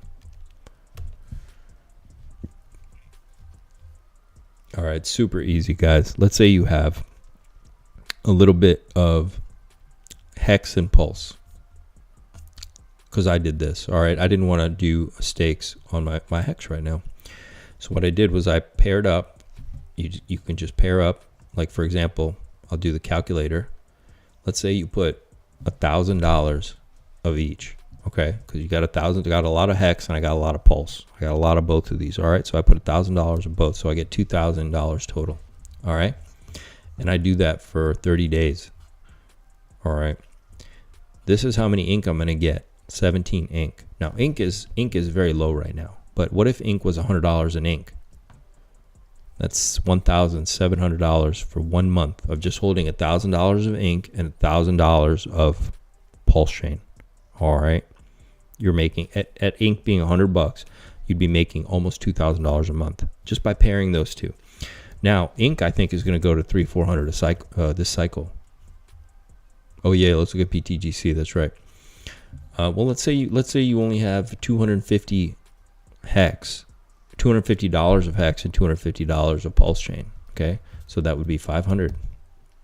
Okay, you would earn 4 ink in a month for just, you know, you already have your Pulse and your Hex, right? So you already have them in your wallet. You just put them on PulseX Farm. You're earning 4 ink. So at $100 in ink, like I said, I think ink is easily going to be at $400. But let's just say it's only 100. Okay, that's over $400 a month just for holding your assets there. Okay, you're holding up the chain, you're adding liquidity, it's doing a lot of really great things. So you guys check it out. It's very easy to do. You can come into the Telegram and ask questions. There's a lot of great videos by Coffee, Crypto, but it's super easy to do. Very, very, very easy to do. Oh, you guys couldn't see it? Oh man, hang on 1 second. Oh, this thing, I gotta switch. All right, let me do it again really quick. Ah, there it is. Okay, so let's go back here. Here's the thing. Okay, so you got, somebody said I don't have that much, so I did $500 total. So $250 of EHEX and $250 of Pulse. That's it, man. It's not that much. Okay, I'm just been like, we've been like 3 years later. You should have $250 of each. All right, so in 30 days you'd get 4 ink. Okay, you guys see that, right? Let me double check. Yeah, you guys see that. I think once more people will chase. Yeah, you know what's going to happen, Pops, is ink will start pumping and everyone's going to come to the Telegram and say, wait a minute, how do you farm? Dude, don't wait. Just do it now. I'm telling you, ink is going to fly. Okay, I promise you. Come back to this video when ink is $300 or $400, because you don't want to wait, man. Just get going now. So you start earning the rewards. You know how to use the farm. You get more confident. A lot of people are compounding the rewards and putting them back into the farm, but it's super easy. But let me show you again. If let's say you have $1,000 of ink, of Pulse, and $1,000 of PX, that's $2,000. And this calculator is great. It's very accurate too, right? 17 ink a month in 30 days. Guys, at ink being $100, that's $1,700 a month just to hold your assets on PulseX. Now imagine you've saved up and you have $5,000 of PX and $5,000 of Pulse, which a lot of people have, okay? Because it's been like 3 years. So every month you're earning 85 ink. So if ink's at $100, that's $8,500 a month. That's a salary for most people. That's a year salary. That's 90. That's $102,000 roughly a year. Okay, so I can just click this button. But so that's 1,130 ink a year. Dude, that's $113,000 a year if ink's just $100. Damn, that's crazy. That's amazing. And so look, I think ink could be at $400, so you have to 4x those numbers, right? Some people are saying ink is going to go to 2,000 this cycle. I mean, I think it's possible because it's in the fibs for it, but maybe it happens this cycle. It's possible. Maybe that is the top, but definitely by next cycle for sure we'll be in the thousands. All right, so ink is really important. You can live like a king in Asia. I'd rather live like a prince in Europe than a king in Asia. So it's a pair. Likely we're more exciting farm suspect than a pump. Then after ink pump rotating to PulseX. Yeah, possibly. Where in Asia would we live like? Where would we go? Where would you go? I haven't explored Asia very much, to be totally honest. So let's, for example, I'm farming I was farming in ink Pulse.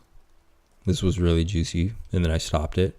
I also farmed for a second in this one, USDC Ethereum. No, DAI Ethereum. I did that. That was really juicy.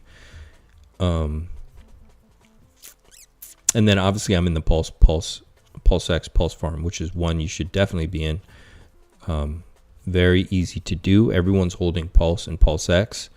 This shouldn't be a no-brainer. All right, you literally take your Pulse and your PulseX and you pair them and you put them together in this farm. All right, so the APR is lower because it's not as risky as the other ones, right? Because there's impermanent loss. You know, we're not going to get into all that in this video, but don't worry about it because these are all going to pump. You're going to do well in any of them. Just don't do the stablecoin farms right now. I'll tell you why later. Just don't. And but here you go. So even if you just had $1,000 of Pulse and $1,000 of PulseX, which after 3 years a lot of people do, you put $2,000 in 30 days, you're earning 8 incentive tokens.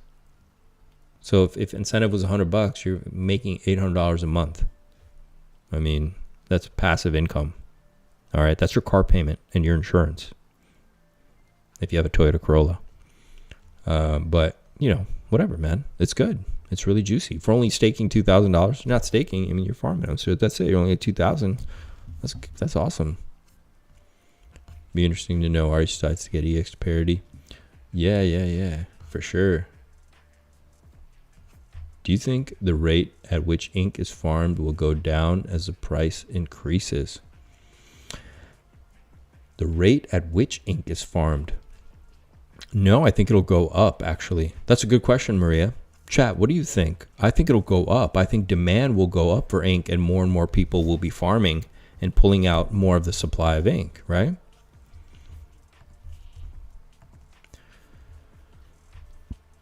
Tell me what you think, chat. But Maria, that's a great question. Bubbles. Let's see what's going on. I also want to see, let me see Fear and Greed. What's Fear and Greed today?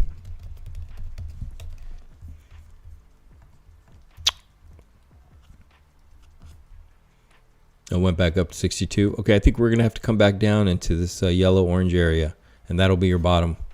So we got a nice bounce. We were down here in the yellow at 49-ish, I think. Or here. It'll tell you. Oh, it didn't even give it to us. I thought we came down and touched 49. So I think we come down. We bounced up to 62, and then we come back down. And it'd be juicy if we hit this orange area. Then I know, like, good.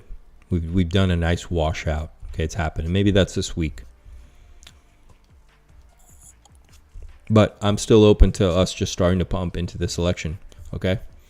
Don't think I'm not by any means saying I know what's going to happen. I did chart both. You guys saw that on the BTC chart where I had if we fall out of the sky or we start moving up into the inauguration, right?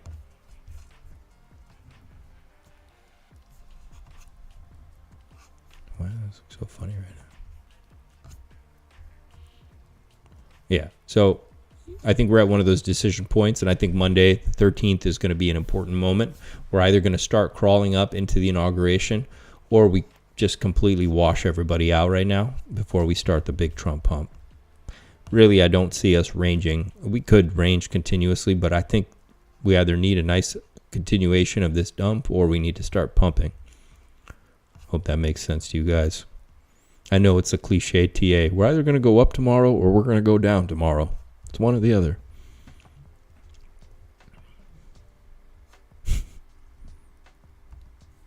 The higher ink price goes, the higher the APY. Yeah.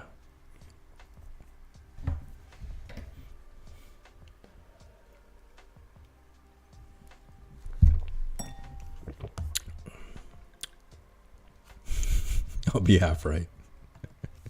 Looking good. Let's see, did I want to see anything else here?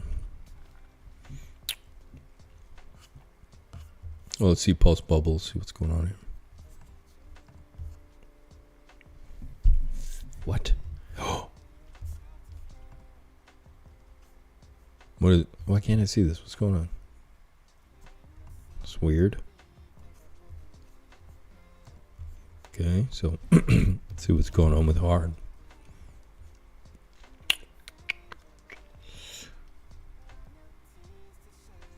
Okay.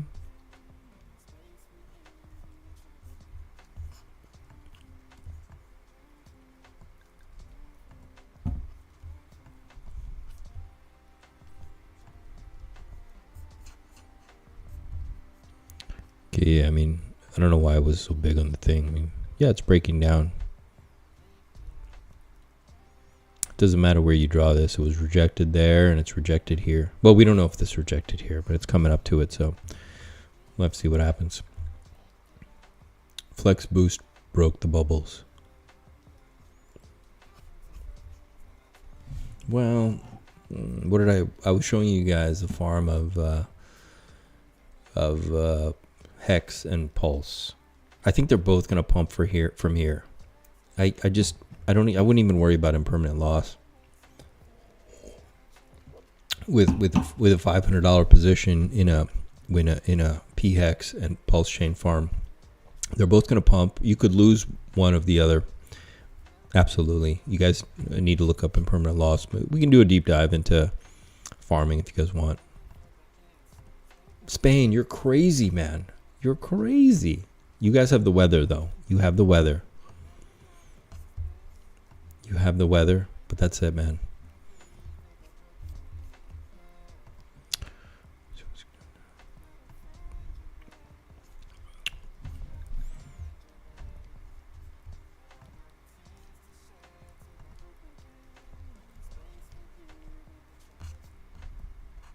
Oh, let me go look over here. We need to see G-Baby. Where are my G-Baby people? Where's Atropa? That's probably also doing what everything else is doing right now. Guys, I'm very seriously looking into cocaine.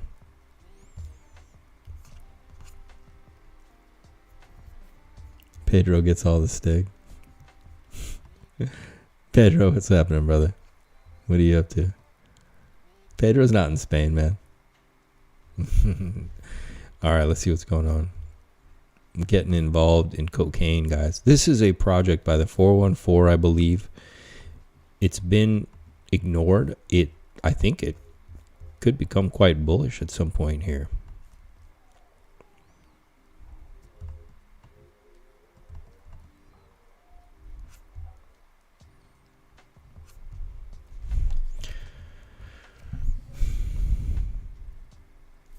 When I flip the chart over, guys, when I flip the chart over, I would say we're a little bullish. But I do feel this bullish move is going to peter out soon. I don't feel like it's the kind of bullish where I'm expecting just like rank. But I feel like we have a little more, and then it's going to just fall down. Kind of reminds me of what the DXY was doing 6 months ago a little bit, to be honest. Cocaine with feeding the geese twice a day. Them rookie numbers, Grey Knight. Those are rookie numbers. I miss my mic. I don't like this thing. Pedro wants the link, Saint. To cocaine. I'm not going to give it to him.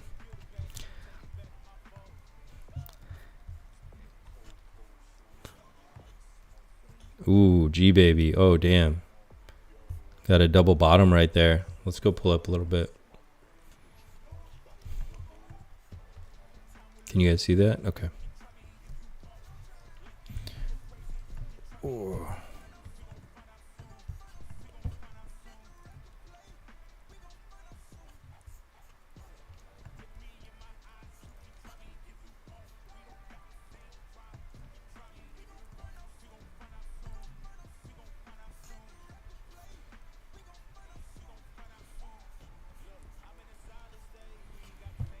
It's a 414 ticker, man. Cocaine. I think it's a 414 project, right?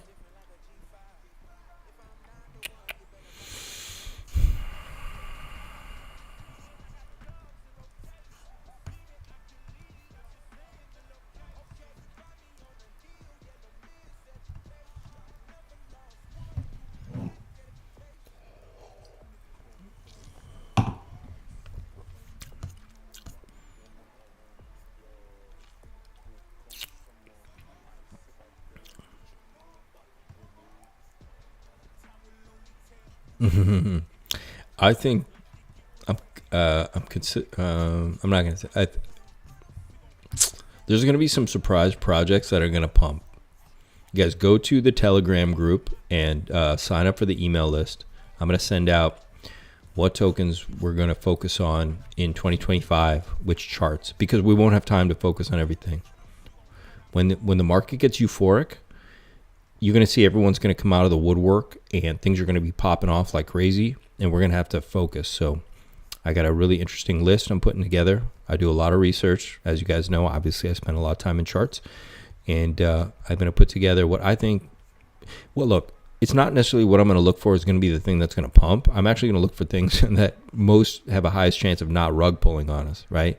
That's like the biggest thing when you've done this before. Like, I'd rather take a 5x than a risk on a 30x of something I think might just rug pull, because it sucks getting rug pulled in a bull run. Like, man, it really sucks. And so that's like a big thing. I'm trying to look for what I think could be the most solid, the most stable, but also is going to pump the most. So you try to find this beautiful, perfect area. And so you guys will be getting that list first before anyone gets to see them on the channel.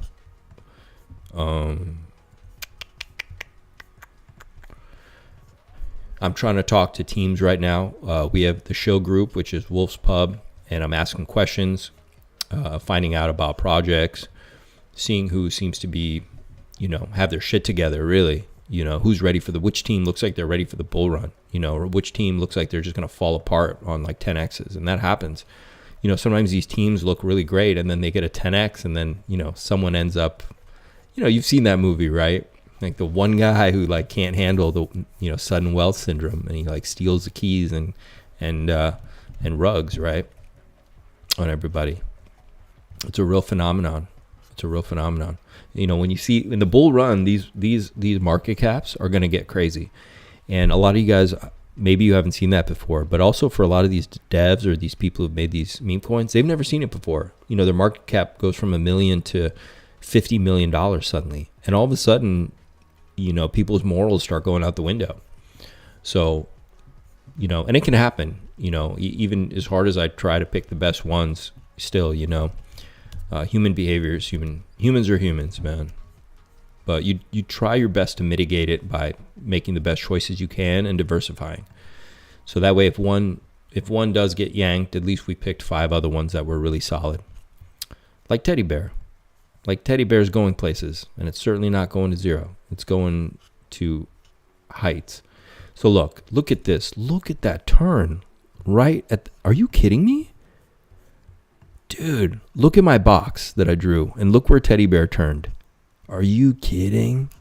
Damn. Like pip to wick. That is crazy. Put the Wyckoff chart over the charts you did when we like capitulation playing out perfect. Pull the Wyckoff chart over the charts like you did when we had the capitulation playing out perfect. Yeah, I mean, it's playing out perfect, man, the Wyckoff. Damn. Dude, my purple boxes are unmatched. No one draws them like me. I freehand this TA live with you guys. Okay, you guys watch me do it. There's no tricks. There's no. I rarely use indicators. Let's see what's going on here. Yeah, Teddy Bear is going to do amazing. I would say it might be my, you know, this and BFF, the Bears. I'm all about the Bears, man. This bull run. So you got the white teddy bear of Atropa, and you got the brown bear, the Richard Hart bear, and both are going to do amazing. This is only at a $50 million market cap right now. I think G Baby's really looking good too, but I may be more bullish on the BFF bear only because the market cap's so damn low. Now it's down. Where's it at? Oh, it shot up again. Hang on, let's go look. Let's go look. Okay, I just got a nice little green candle there. It's okay, but it's holding up on this trend line, so you know you're losing your opportunities to buy these like lows. But I think it'll go sideways and maybe touch it again here. Not sure if it's ready to quite take off yet. But see, this only has a $5 million market cap. So you might get a 20x on this faster than Bear, but Bear's going to go places too for sure. This is the white bear for Atropa. What else are we looking at? We looked at cocaine, we looked at Teddy, we looked at BFF. Pin barbecue, just Doge, a police situation, so I need a break. What? You guys are a trip. Chat is a trip, man.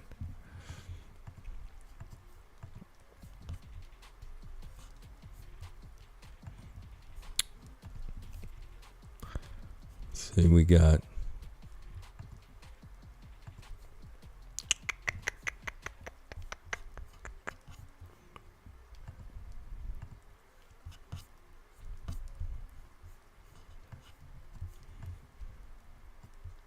I mean, that is actually pretty damn good price action right there too. It literally came right to my turn.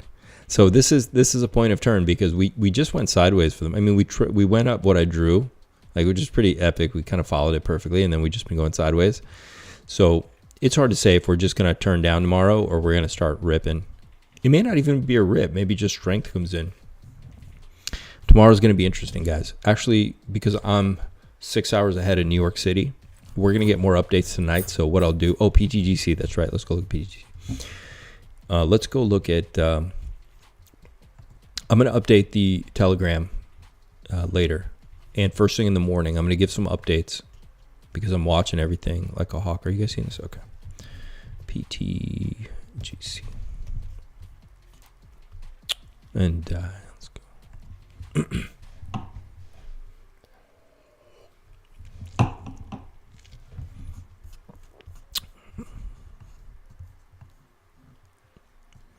Yeah, this has happened before where I had purple box and PTGC just hovers above it and doesn't want to come and touch it.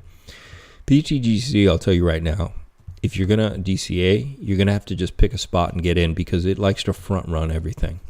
Okay. I don't know if people just be buying it or they're market makers or what, but it front runs every move. You can see it happened here too. It just barely, I think, wicked down and touched the top of this range. I hope you guys can see that, right? Okay, good. It just wicked down and touched the top of that. You can see here too, this top of this range, you just got one little tap on it and it took off. And here again, I mean, here's the top of this. You didn't even touch that. It's got a vector candle here. This is cleared. Yeah, I mean, this is very bullish looking. No doubt about it. No doubt about it, PTGC. Now, I don't know the full mechanics.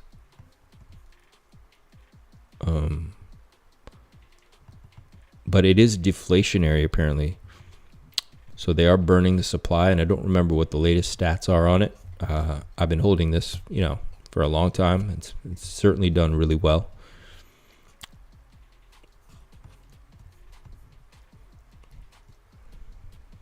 If this thing ever really dipped, I would definitely get more. It really likes to run away from you. So, yeah. So let me see something here.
So here's the thing, man.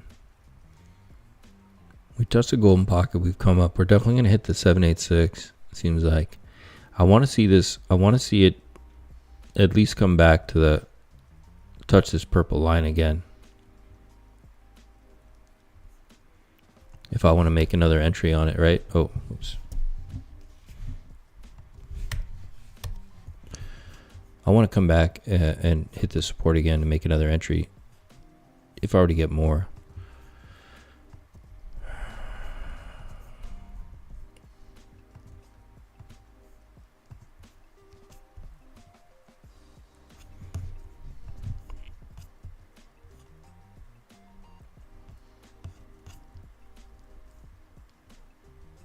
Sometimes it feels like I can't get a solid read on it. There's very little divergence. So it's not slowing down right now. I mean, it's very, very minimal for a move like this. Sometimes you might even see a little more divergence. See? These peaks are almost the same. There's very little. Very little. Even though it's running up so hard. That's really interesting. But at the same time, this tapped all the way down to 30 on the RSI down here, and then it's already ready to rip. It's crazy.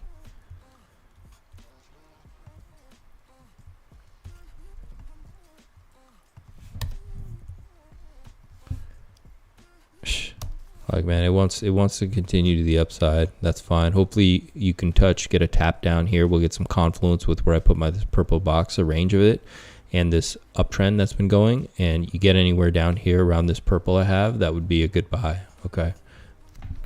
Look at affection. Snowflake Society. Yeah, man, I swear to God, what's the thing with it? I can't get a read on it. But ever since the beginning, ever since I got into it, even I made my entry, I felt like I just had a DCA where I DCA'd. And yeah, I got a good price, but still, I never could quite get a read on it, like what it was doing, which could be good or bad, you know. So definitely got to keep an eye on it. Because see, my issue is if I can't get a read on what it's doing, that means I can't also, if I can't understand where it calls support and grabs support, that means I'm not going to know where it's going to grab at top. I hope you guys understand what I'm drifting, right? So, and so much liquidity on PTGC. Yeah, it's connected to everything. Let's go look at affection. If you want the grays, you have to buy green candles. If you want the grays, it seems that way, man. It doesn't give you any doesn't give you many chances, does it? Look, when I bought it, I pretty much was buying green, like to some extent. It never was like you saw the down. You never had like a little bit of look. pDAI, you had these consolidation points. I made my videos. One of my videos, pDAI had a 700x, and it had consolidated beautifully. And there was plenty of time if you wanted pDAI to get in there and buy some, right? Like PTGC never really had those moments once it started going. Wolf, what's your... No, I'm not. No, that's what I'm trying to explain to you. I can't get a read on PTGC. I just was explaining that I don't understand. I mean, I can run fibs, of course, but like I can't understand how it's bottoming out and what it's doing at the bottom, so I can't really understand what it could do at the top or where the top might be. That's what I was just explaining. That it, you know, and once again, it's either a combination of it's just bonded well and it moves, or it's that popular, and or it just has a really slick market maker. But so far, it's doing well in profit. And, you know, can't argue with that. So, but it's good, man. They're all doing really good. Obviously, it's being talked about often by the Moon King, B Roots. So you know you have a lot of support behind PTGC, a lot of big influence talking about it. So that's good. Could reach 1 billion market cap, and it's at like 120 now. I think it could. I think it could reach a billion. That's only another 8x from here. Yeah, I think absolutely could reach $1 billion market cap. Absolutely. It's kind of one of those. I'm just like I'm along for the ride, right? I'm just taking the ride up with it, you know. Corey Geary, what's happening, man? How are you? It's good to see you. Good to see you. Good to see you, Breath. Brenton, what's happening? My entry was 0.002, the bottom of the summer. Ooh, nice, nice. Yeah, I think PTGC could go to $1. Look, this is affection. Who's holding affection? Who's holding it? Chart's looking good. Let me turn that off for a second. Let me see what's going on here.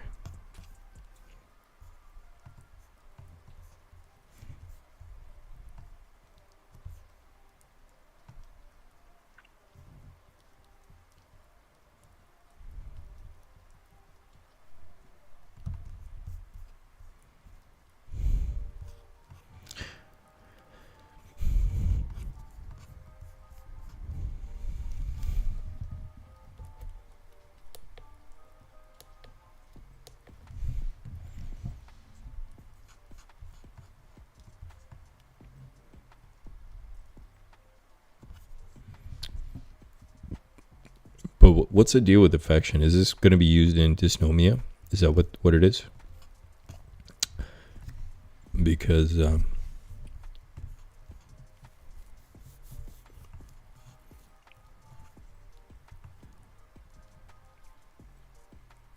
I think this could go a little bit lower, but it looks fine. It was quite a run. Even if we didn't get a big capitulation, it looked like it was going to come down. I got hot X. Let's go look at that. Yeah, I love affection too. I like that affection. A hidden gem from Mariah. You mean Maria? What is this hidden gem? What's it called? Rich and Air? What's it called?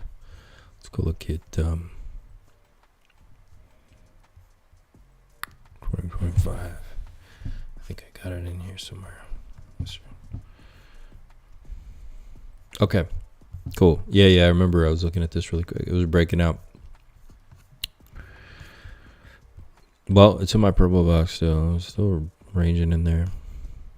It has broken out of here. Doesn't mean it can't slide down, but that is a kind of a bull flag looking thing. Let me see something.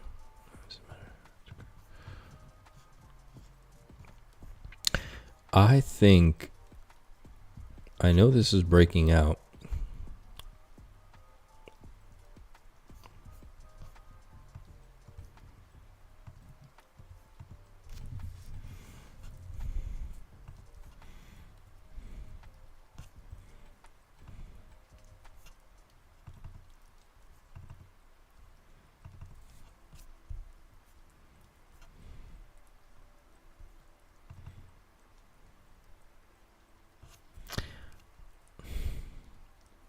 I get this. People are waiting to sell vibe from this right now.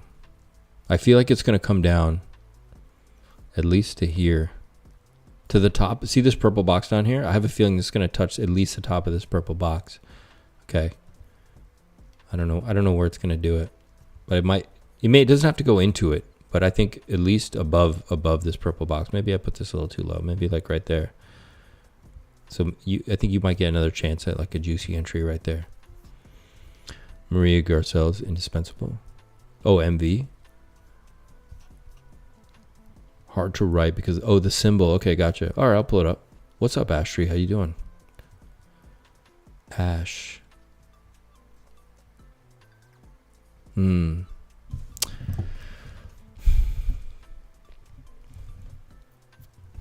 right. Let's go. Let me pull it. Hang on. I gotta pull it out of here.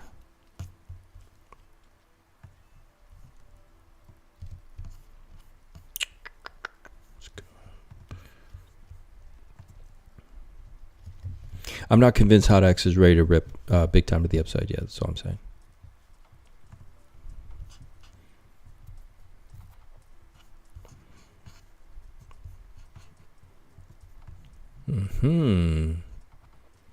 Oh yeah, MV. That's right.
Well, I think something happened technically with MV that's making this chart interesting. Like, didn't it peg or something to something recently? Maria says MV will be worth 1,000 pulse. Well, we should be charting pulsing. Let's go look at this. Well, that would be a nice move. I mean, look, this is a crazy move right here. Dude. That's only like a 3x.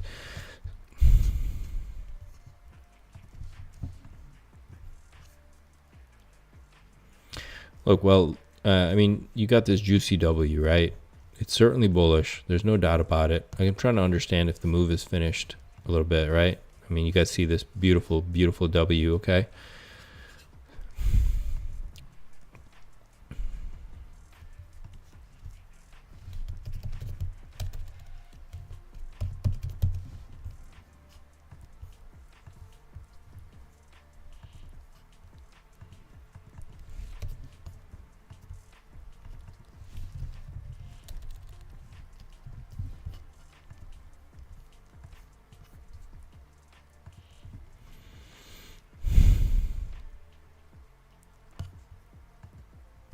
So what do you want to do with MV? You guys want to load up on this?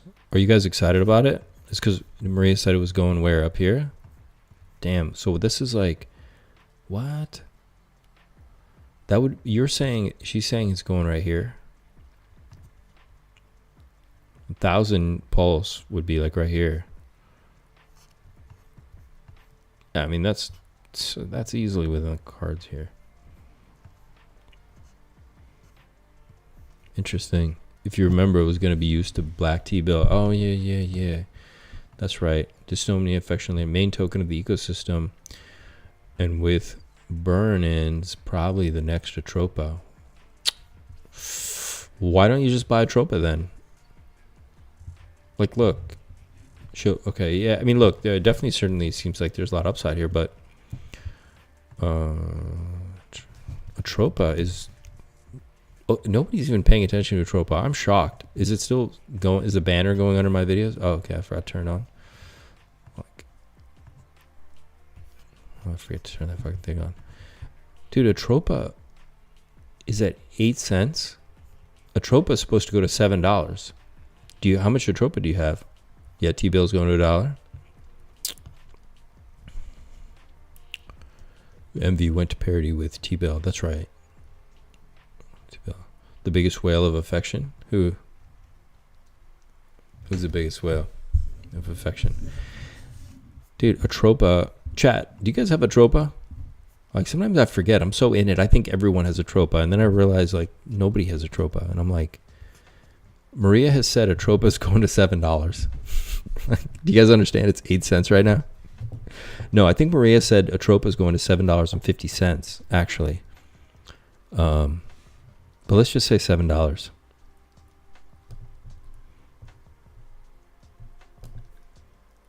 That's it. That's almost a 90x. A 90x on Atropa. You have lots. Nice, my man. I got it. Yeah. Deerslayer, lots of Atropa. That's what we're talking about.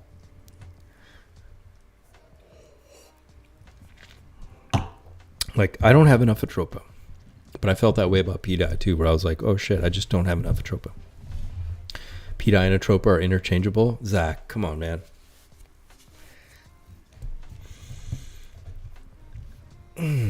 MB will have dumpers from many buying the top. Yeah, I mean, look, it ripped really hard. We can go back. Oh, were people... No, when it was doing this, were people buying MV in the beginning?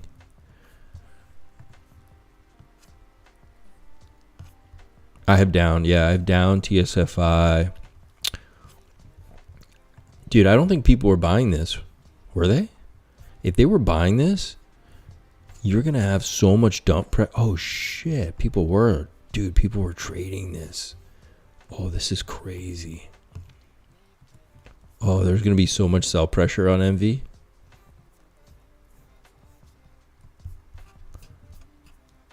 It's a lot of volume there.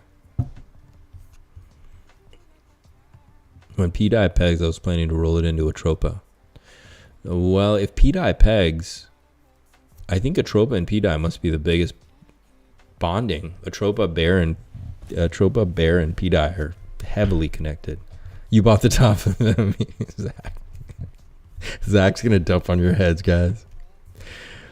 Atropa tokens minting. I know. I've done that too, man. I bought some too, man. That dumped. I got. Yeah, I did a couple, man. We were aping into everything at 414, so it was inevitable. What happens to crypto market if the stock market crashed? Is there some correlation between the two markets? Yes. If the stock market crashes, crypto's coming down. Add your pDAI, Teddy Bear, and Atropa. You will get an average 250x from here.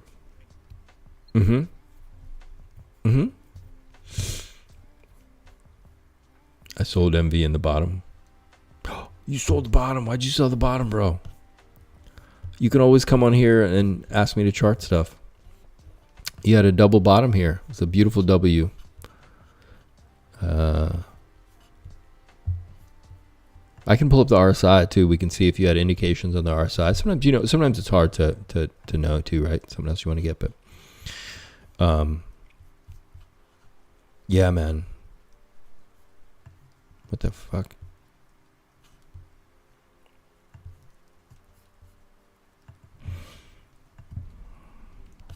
Okay. Let's look at this.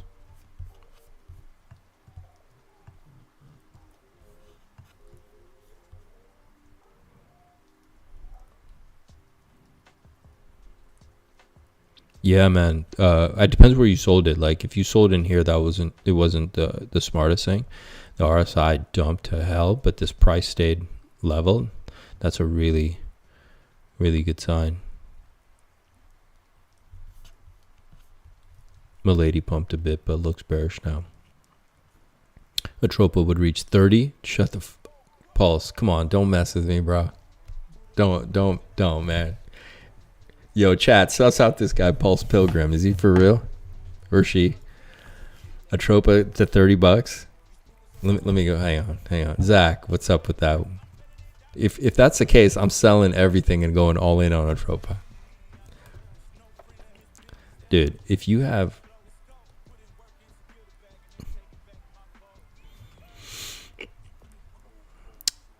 Do we have any idea what the... what's the circulating supplies? Oh my fucking... If Atropa goes 30, what does Hex go to? Dude, if Atropa goes to 30 bucks, Hex is gonna break the freaking chart. Then they realized that nobody wanted to buy Atropa.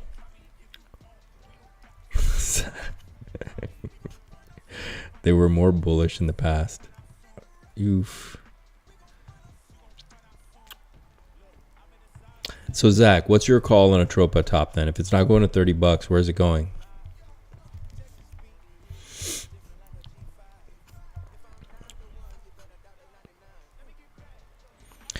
Is this a circulating supply? Is it all out?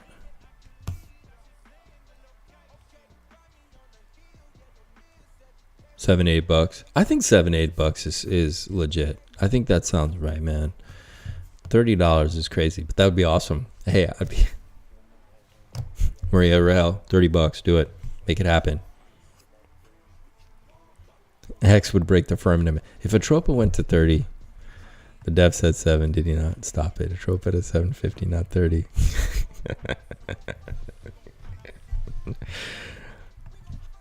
Yeah. That would be sick. Hey, anything's possible, man. Maybe it does go to 30 bucks. Why not? pDAI to $10, right? So what's the update with time on... we can look really quick at also at what they were doing with the... I'll pop it up. So what's the story with pDAI pegging to $1? Is it going to peg? Are we going to wake up and it's just going to be pegged? Or is everybody still feeling like we're going to do a market move and we're going to come up slow and peg? What's a consensus, chat? Do you guys think it's just going to peg instantly like in February, like Maria says? Decentralized Me also says we're just going to peg instantly. It's just going to happen. Or do you think we're just going to work our way up until the summer or something like that? Yeah, Dev said February. Yep. I remember that. But is it legit? Is it real? Is it, you know?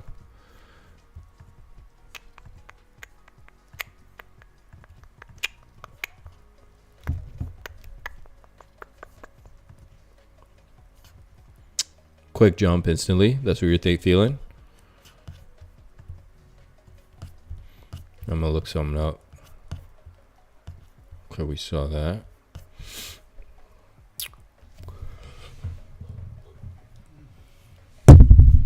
Ooh, sorry, pups. Damn.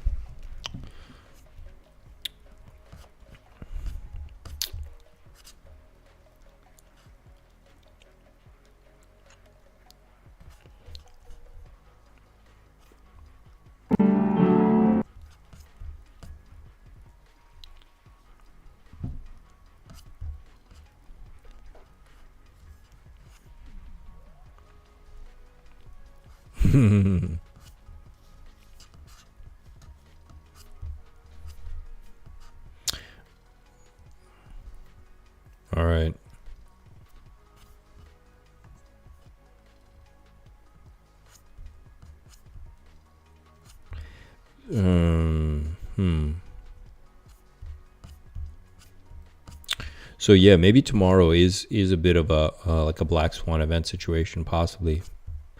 Insurance stocks are going to crater, and there could be a ripple effect. Financial institutions, it's possible. What?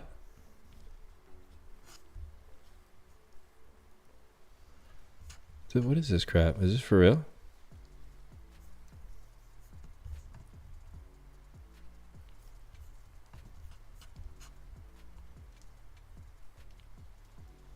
So I'll kick this on. You guys can see what I'm looking at if you guys are curious. So 8-bit Hex, he's I don't know much about him. He was an old Hexagon that I think became a Titan X guy. I think he went into Titan X. A lot of Hexagons did. So can you guys see this? Can I make this show up on the screen for you guys?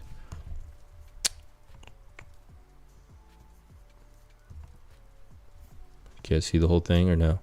So pretty much Moon Kings. He posted newsflash. The guy who sold pDAI on PulseChain for 9mm is on suicide watch right now. I hear he's on the loose, not armed or dangerous. He has more money, no more money left. Wait, what? The guy who sold his pDAI on PulseChain for 9mm. I don't understand. I don't think I understand this at all. Where'd it go?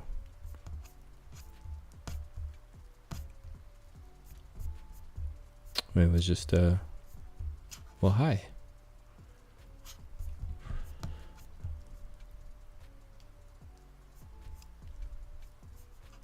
I lost it. I don't know where it went.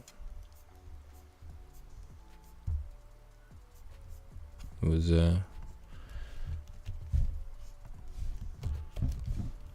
8-bit Hex. Is this right? He says, hey, PulseChain, these are the people you're listening to. Literally the opposite of what this moron is saying is true.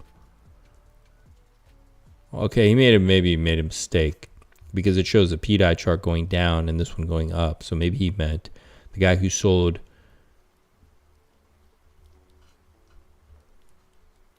Pulse. I don't know. I don't know what's going on here. I think somebody just made like some kind of mistake. When pDAI was pumping, Tang Gang, creating drama. Got you. We can't see. I thought you guys could see. Free marketing.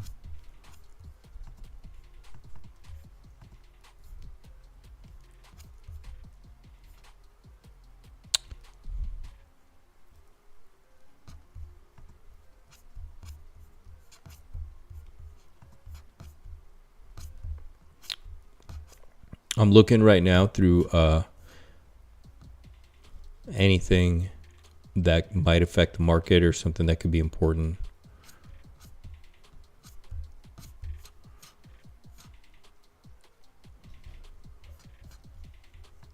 Up from a planned disaster. You guys want to see some conspiracy theory stuff? I don't know. I can play this as I go. I don't know. Some weird stuff, man. Is this stuff this isn't even people I follow. It's because I was watching stuff on the fire. I'm from California, so I don't know. I guess now it's showing me everything. Northern California as well. But that I heard in this meeting, it's very diabolical. All the perpetrators of this event are here. They're building up from a planned disaster by the use of directed energy weapons, which you can hear that interview in full by Googling the plan to burn up Northern California. This is on your site, stopthecrime.net. Yes, and I am, of course, M. Deborah Taveras, and I do run the website stopthecrime.net, where you can find that plan to burn up Northern California as well. But the agenda here today by the perpetrators here in Northern California was to, again, discuss the Community Warning Program, preparing for a more resilient county. Now, for many of you, I've reported on resilient cities. I would recommend that you go to the YouTube Kill City that I heard in this meeting. It's very diabolical. All the perpetrators... I don't know. Weird stuff, man.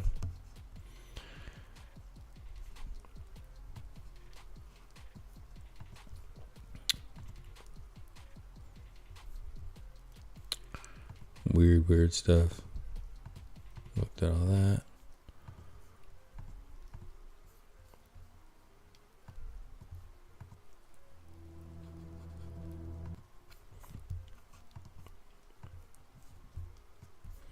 pDAI versus PWBTC. Who gets parity first? That's a good question. Oh, you guys still... Oh, interesting. You see this. I think...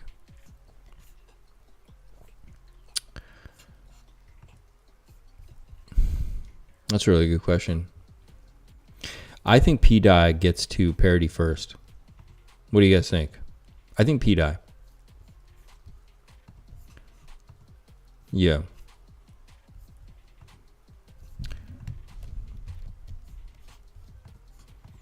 Here's another video. I think it makes sense for pDAI to get to parity first. Fire laser directed energy weapon system in action, and it could be in the hands of military personnel in 5 years' time. It destroys targets with an intense beam of light and has pinpoint accuracy. It's able to hit something the size of a £1 coin from a kilometre away. So we've been talking about the cost of firing a laser weapon to be £10 a shot. And really all we're talking about is the cost of the energy that you need to fire the laser weapon. Obviously, once you've got the system in place in the first place, and that compares very favourably with missiles, which might be thousands or tens of thousands or even more per single shot.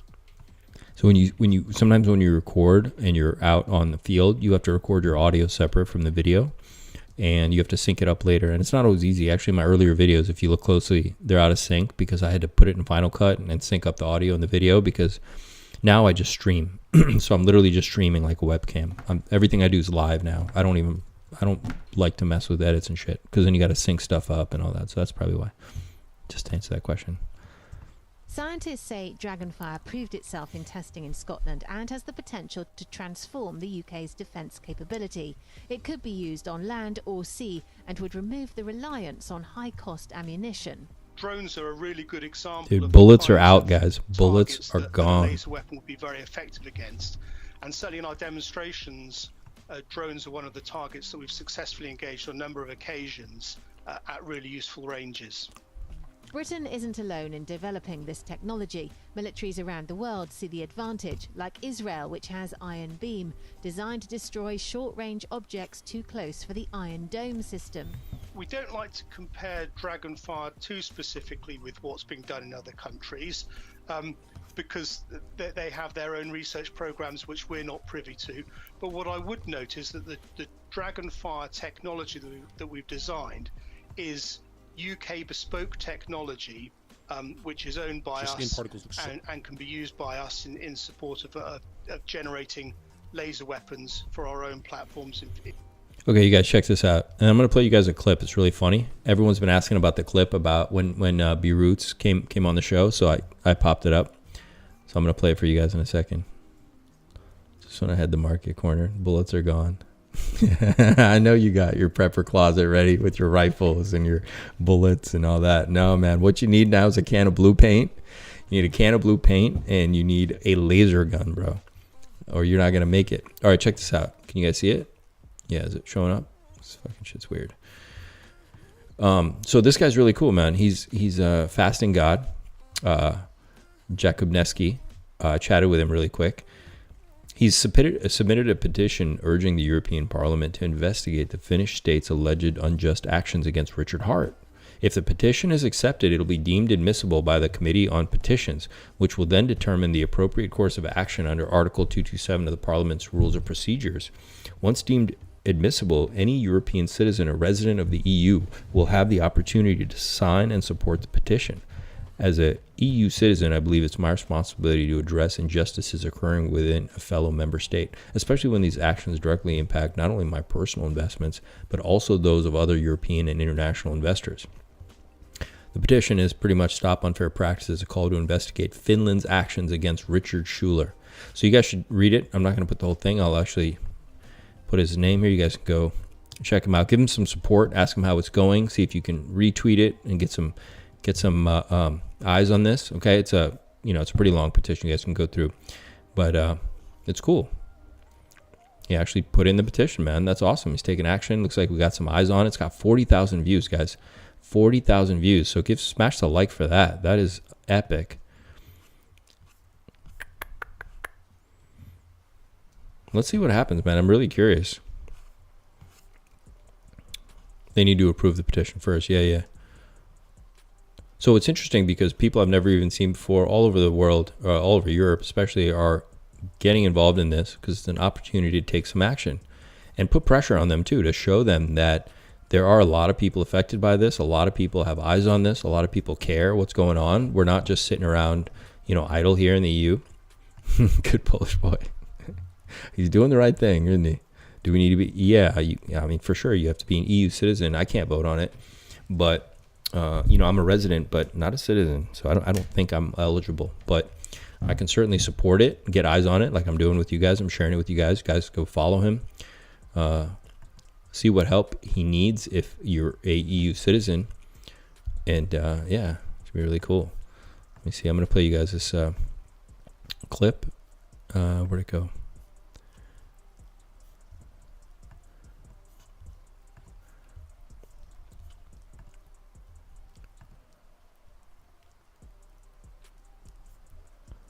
Is this what's playing now?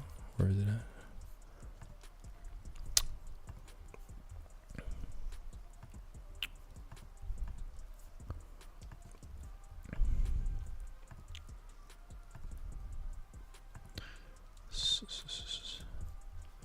Oh, damn, where'd it go? I had it.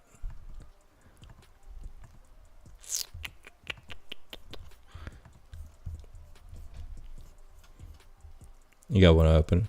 You want me to find the clip? See if I can find it here.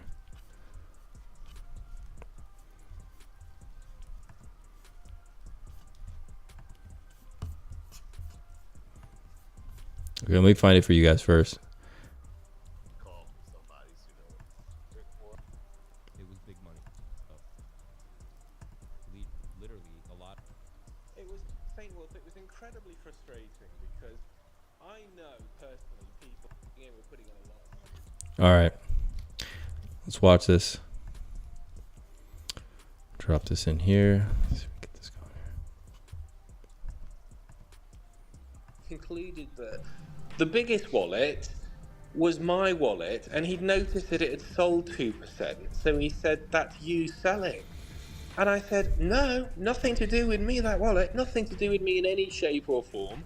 And so what if the biggest wallet has decided to take a little bit of profit on a 7 to 10x?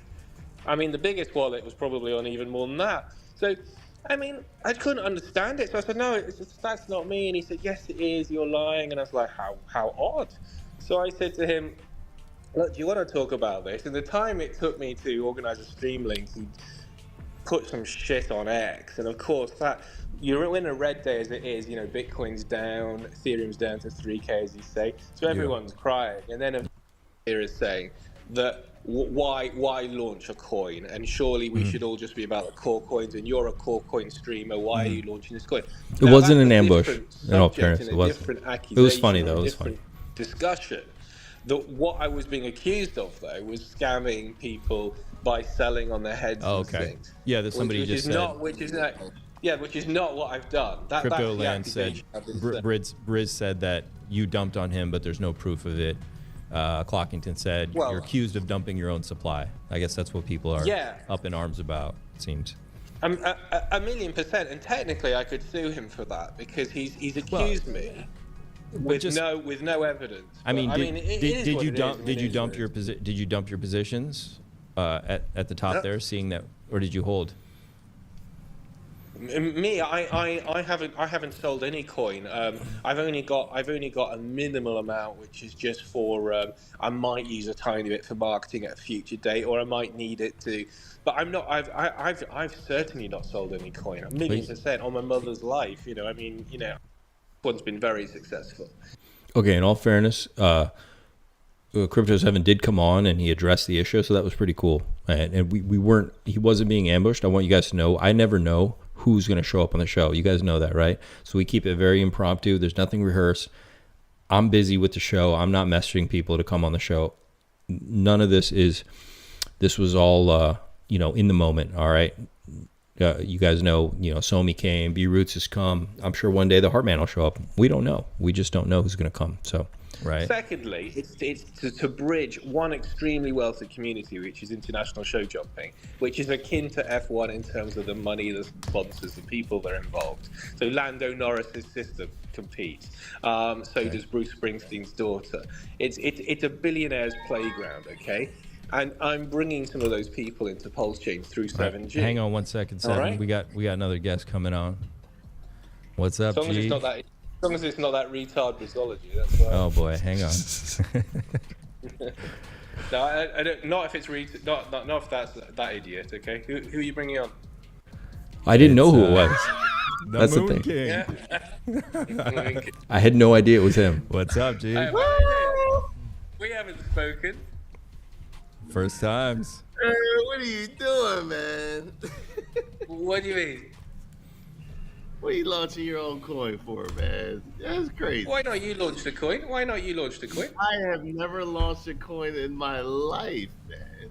What about your little teddy bear thing? You think I made that?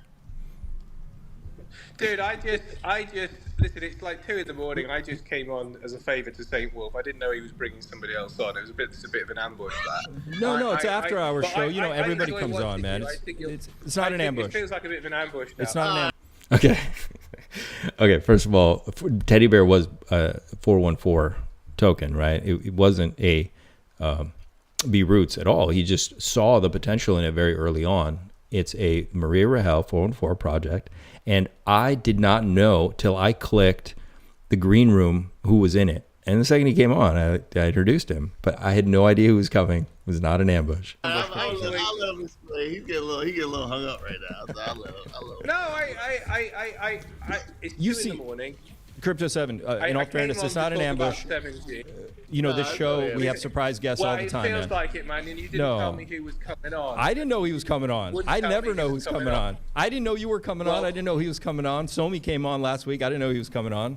It's just an open after-hour show, man. Well, you let them in, but you let him in through the green room. You said there's someone in the green room, and I didn't know it was him. I didn't know it was him. What's wrong with me being on and ask you the question somebody else is asking? Well, straight away, I'm like, oh, I enjoy your content and I like you. And straight away from the off-go, you're like, why did you launch a coin, man? So you can tell the tone straight away. It's a simple. I'm sure a lot of people are asking that question. Look, I'm sure a lot of people are asking that question. I didn't take long to raise, dude. I'm sure you didn't either. Saint Wolf, I think you're a great streamer. I think you got a bright future. I came on at 2 in the morning to answer some questions to your community. They've listened to me. They've seen the whites of my eyes. As I say, retard Brisology, making false accusations about me. I've not sold any coin. I don't know whether you sold any of your teddy bear. I never said you sold any of your teddy bear.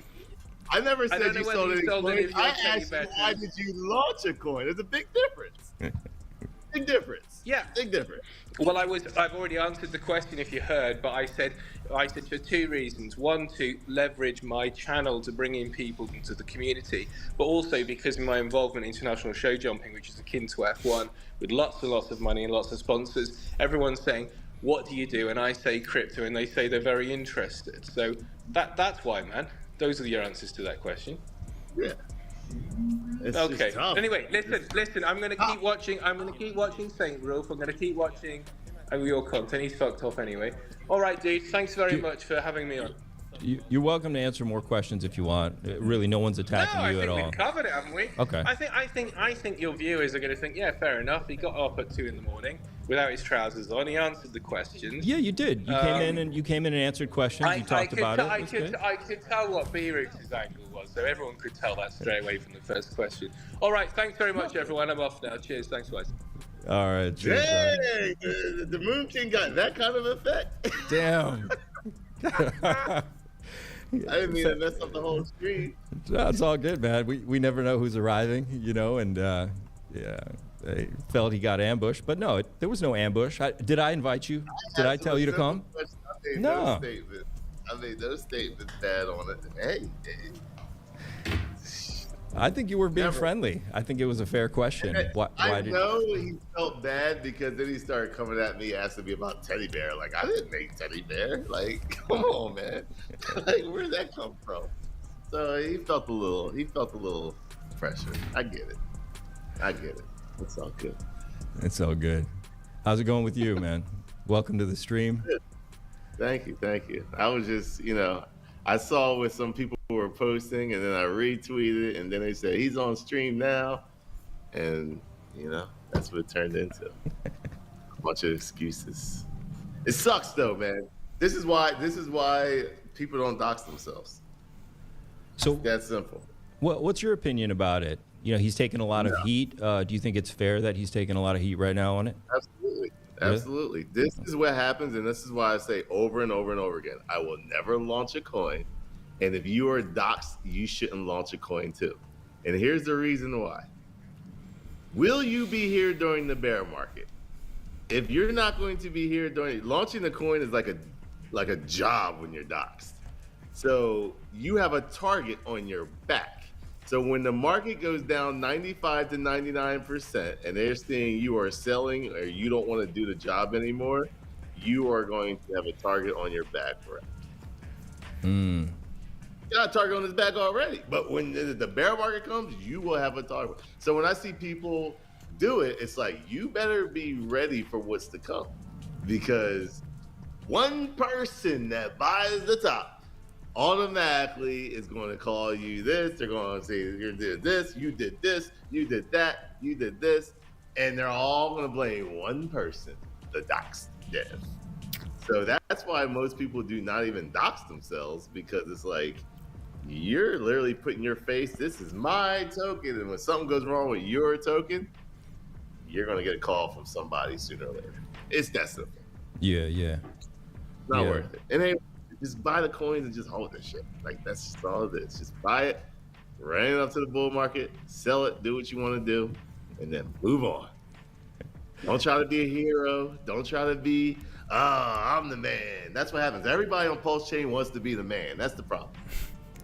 So you got everyone launching their own token, and good luck. Good luck. And even if it goes up, look at Richard Hart. That shit went up 10,000x. And that dude is in the SEC case. Like, come on. Like, if your shit does a 100x and you rip off some person and some person reports it to the SEC or something, and then all of a sudden, oh, that's an easy person. I know where that person lives, or blah, blah, blah. Like, and if it doesn't work out, it gets hacked, you are, ain't worth it. It's not worth it. Yeah, and the timing was rough too, right at the big dump, right into the big dump. Yeah. That didn't help. That didn't help him at all either. Nope. So what do you think? We were just talking earlier in the stream about the market sentiment and where we could be headed.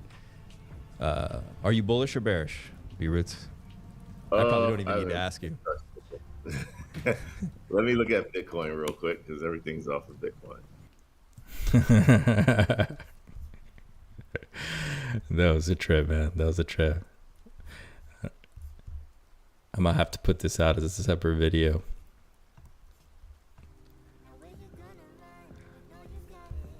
What a time, man. Holiday season was crazy. You guys want me to finish the whole thing? You guys want me to play it through while he's on the show? Let me know. I'll play it. Let me go double check. What's going on here?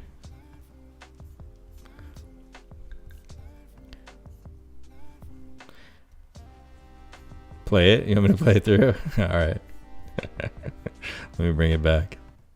Where's it at?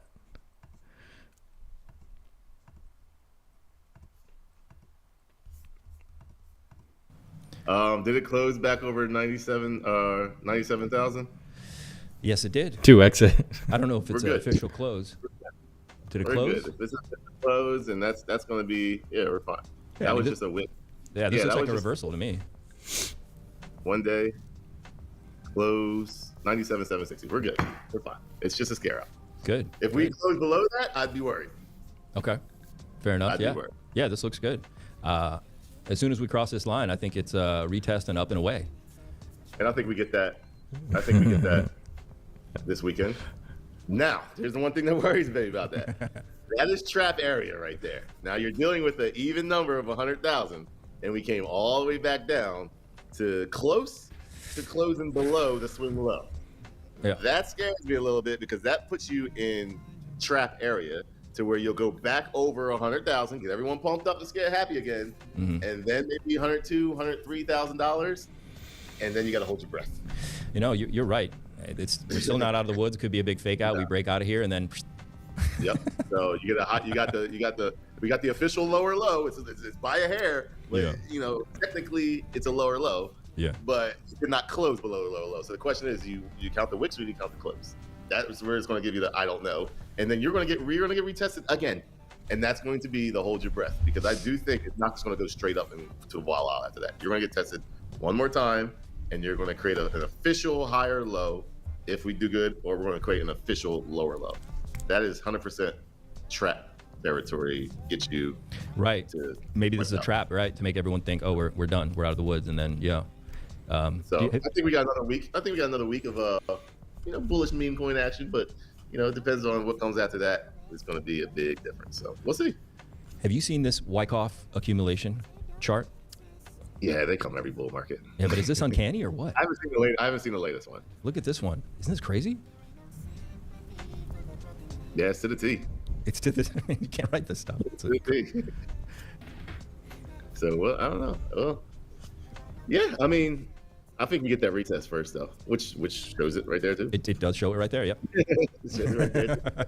We haven't quite had that yet. I mean, but we haven't quite had. If it's planned out, and Moon King doesn't know TA, I swear everything is definitely. I don't pay attention to charts. I try not to pay attention to charts in my live stream. So that was my main number, is 97,000. No, I like your TA. It's really intuitive and straight to the point, and I think that's where you got to be. There's other factors. There's also this. Briz came. Oh, he's a little late. We lost. I forgot. That's right. Briz showed up in this. Oh, damn. Let's punch you in here. Briz. I haven't seen Briz in a while. What up, gentlemen? He hasn't got to talk to me on Twitter because he's been officially blocked by the Moon King. Because I'm a hater. Briz is out of here.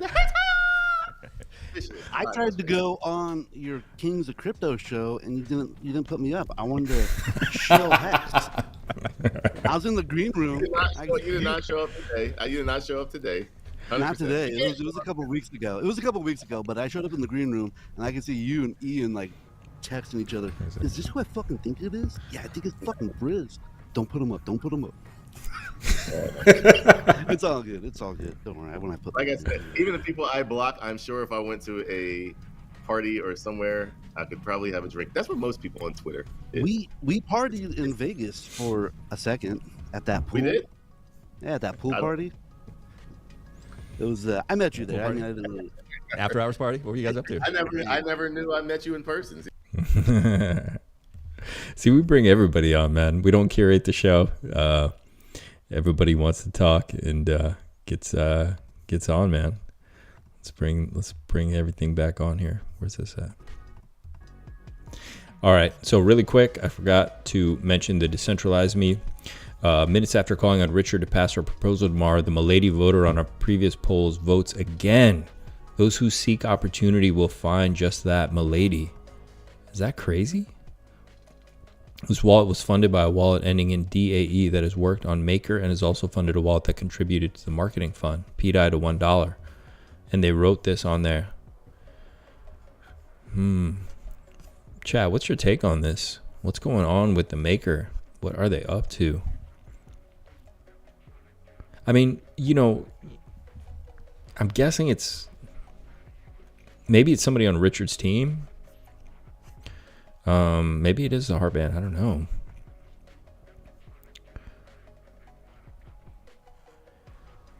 If the proposal is satisfactory enough for you to later make tweets, please support our efforts. Pass on the proposal tomorrow. Richard Hart said January 2nd, I'm remarkably consistent. I've been saying the same thing for years. I support people getting the word out about things I care about. Free open source software, freedom of association and movement. The key is just efficiency. Bang for the buck. Decentralized me, Richard. So, also tomorrow, the 13th, is the date where we get some decision from the SEC regarding the petition submission to dismiss the case. It ends at 5:44 UTC. Oh, it's going to be interesting, guys. Really interesting. I feel like you'd rather approve it anonymously. The only thing linking him to all his work on Maker is that he provided liquidity at the time this group of wallets took over Maker. That's true, you know, when you talk about the tracks that were left, right? It's really interesting.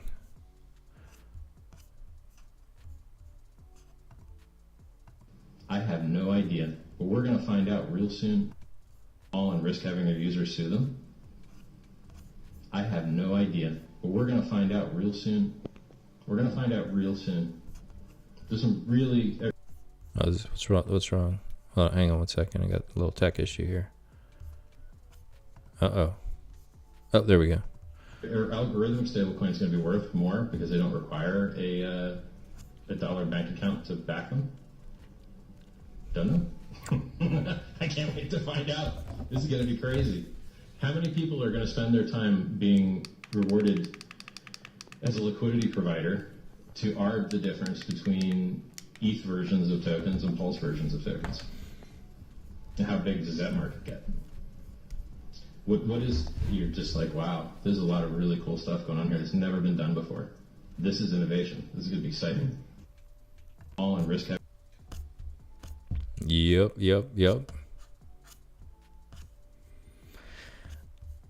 Awesome. Okay, so tomorrow, big day tomorrow, all right? Big day tomorrow. The market's got to make a decision, and the SEC has to make a decision as well on this case. Do we get dismissed, or do you think they drag us on? What do you guys think, chat? Do you think a dismissal is coming tomorrow? Think a dismissal is coming tomorrow, or are we... It's going to be really, really interesting.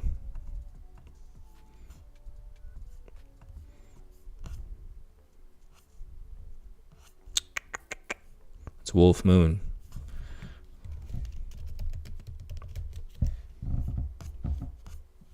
January Wolf Moon. The Wolf Moon is named after howling wolves, but it's also often called the moon after Yule in Anglo-Saxon tradition.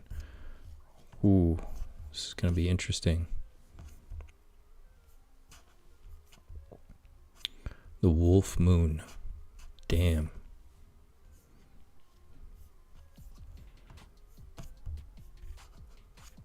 Let's see, what else does it mean?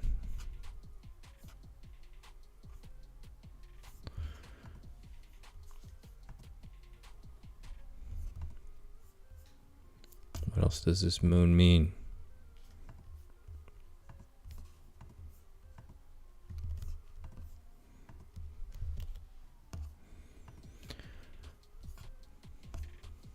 Let's do it. No news tomorrow? Well, you think nothing happens? You guys smash that like button if you want to see the case dismissed tomorrow. It's a Wolf Moon. I think something's happening tomorrow. It's Monday the 13th, and it's a Wolf Moon. I don't know. Is it going to be something ritualistic? Maybe. All I can see right now is insurance stocks are crashing hard. They're going to open down low. How that's going to affect other financial institutions and lenders and banks, that's uncertain. Plus, we have this big decision coming in. So it's going to be an interesting day tomorrow. So everyone get some rest.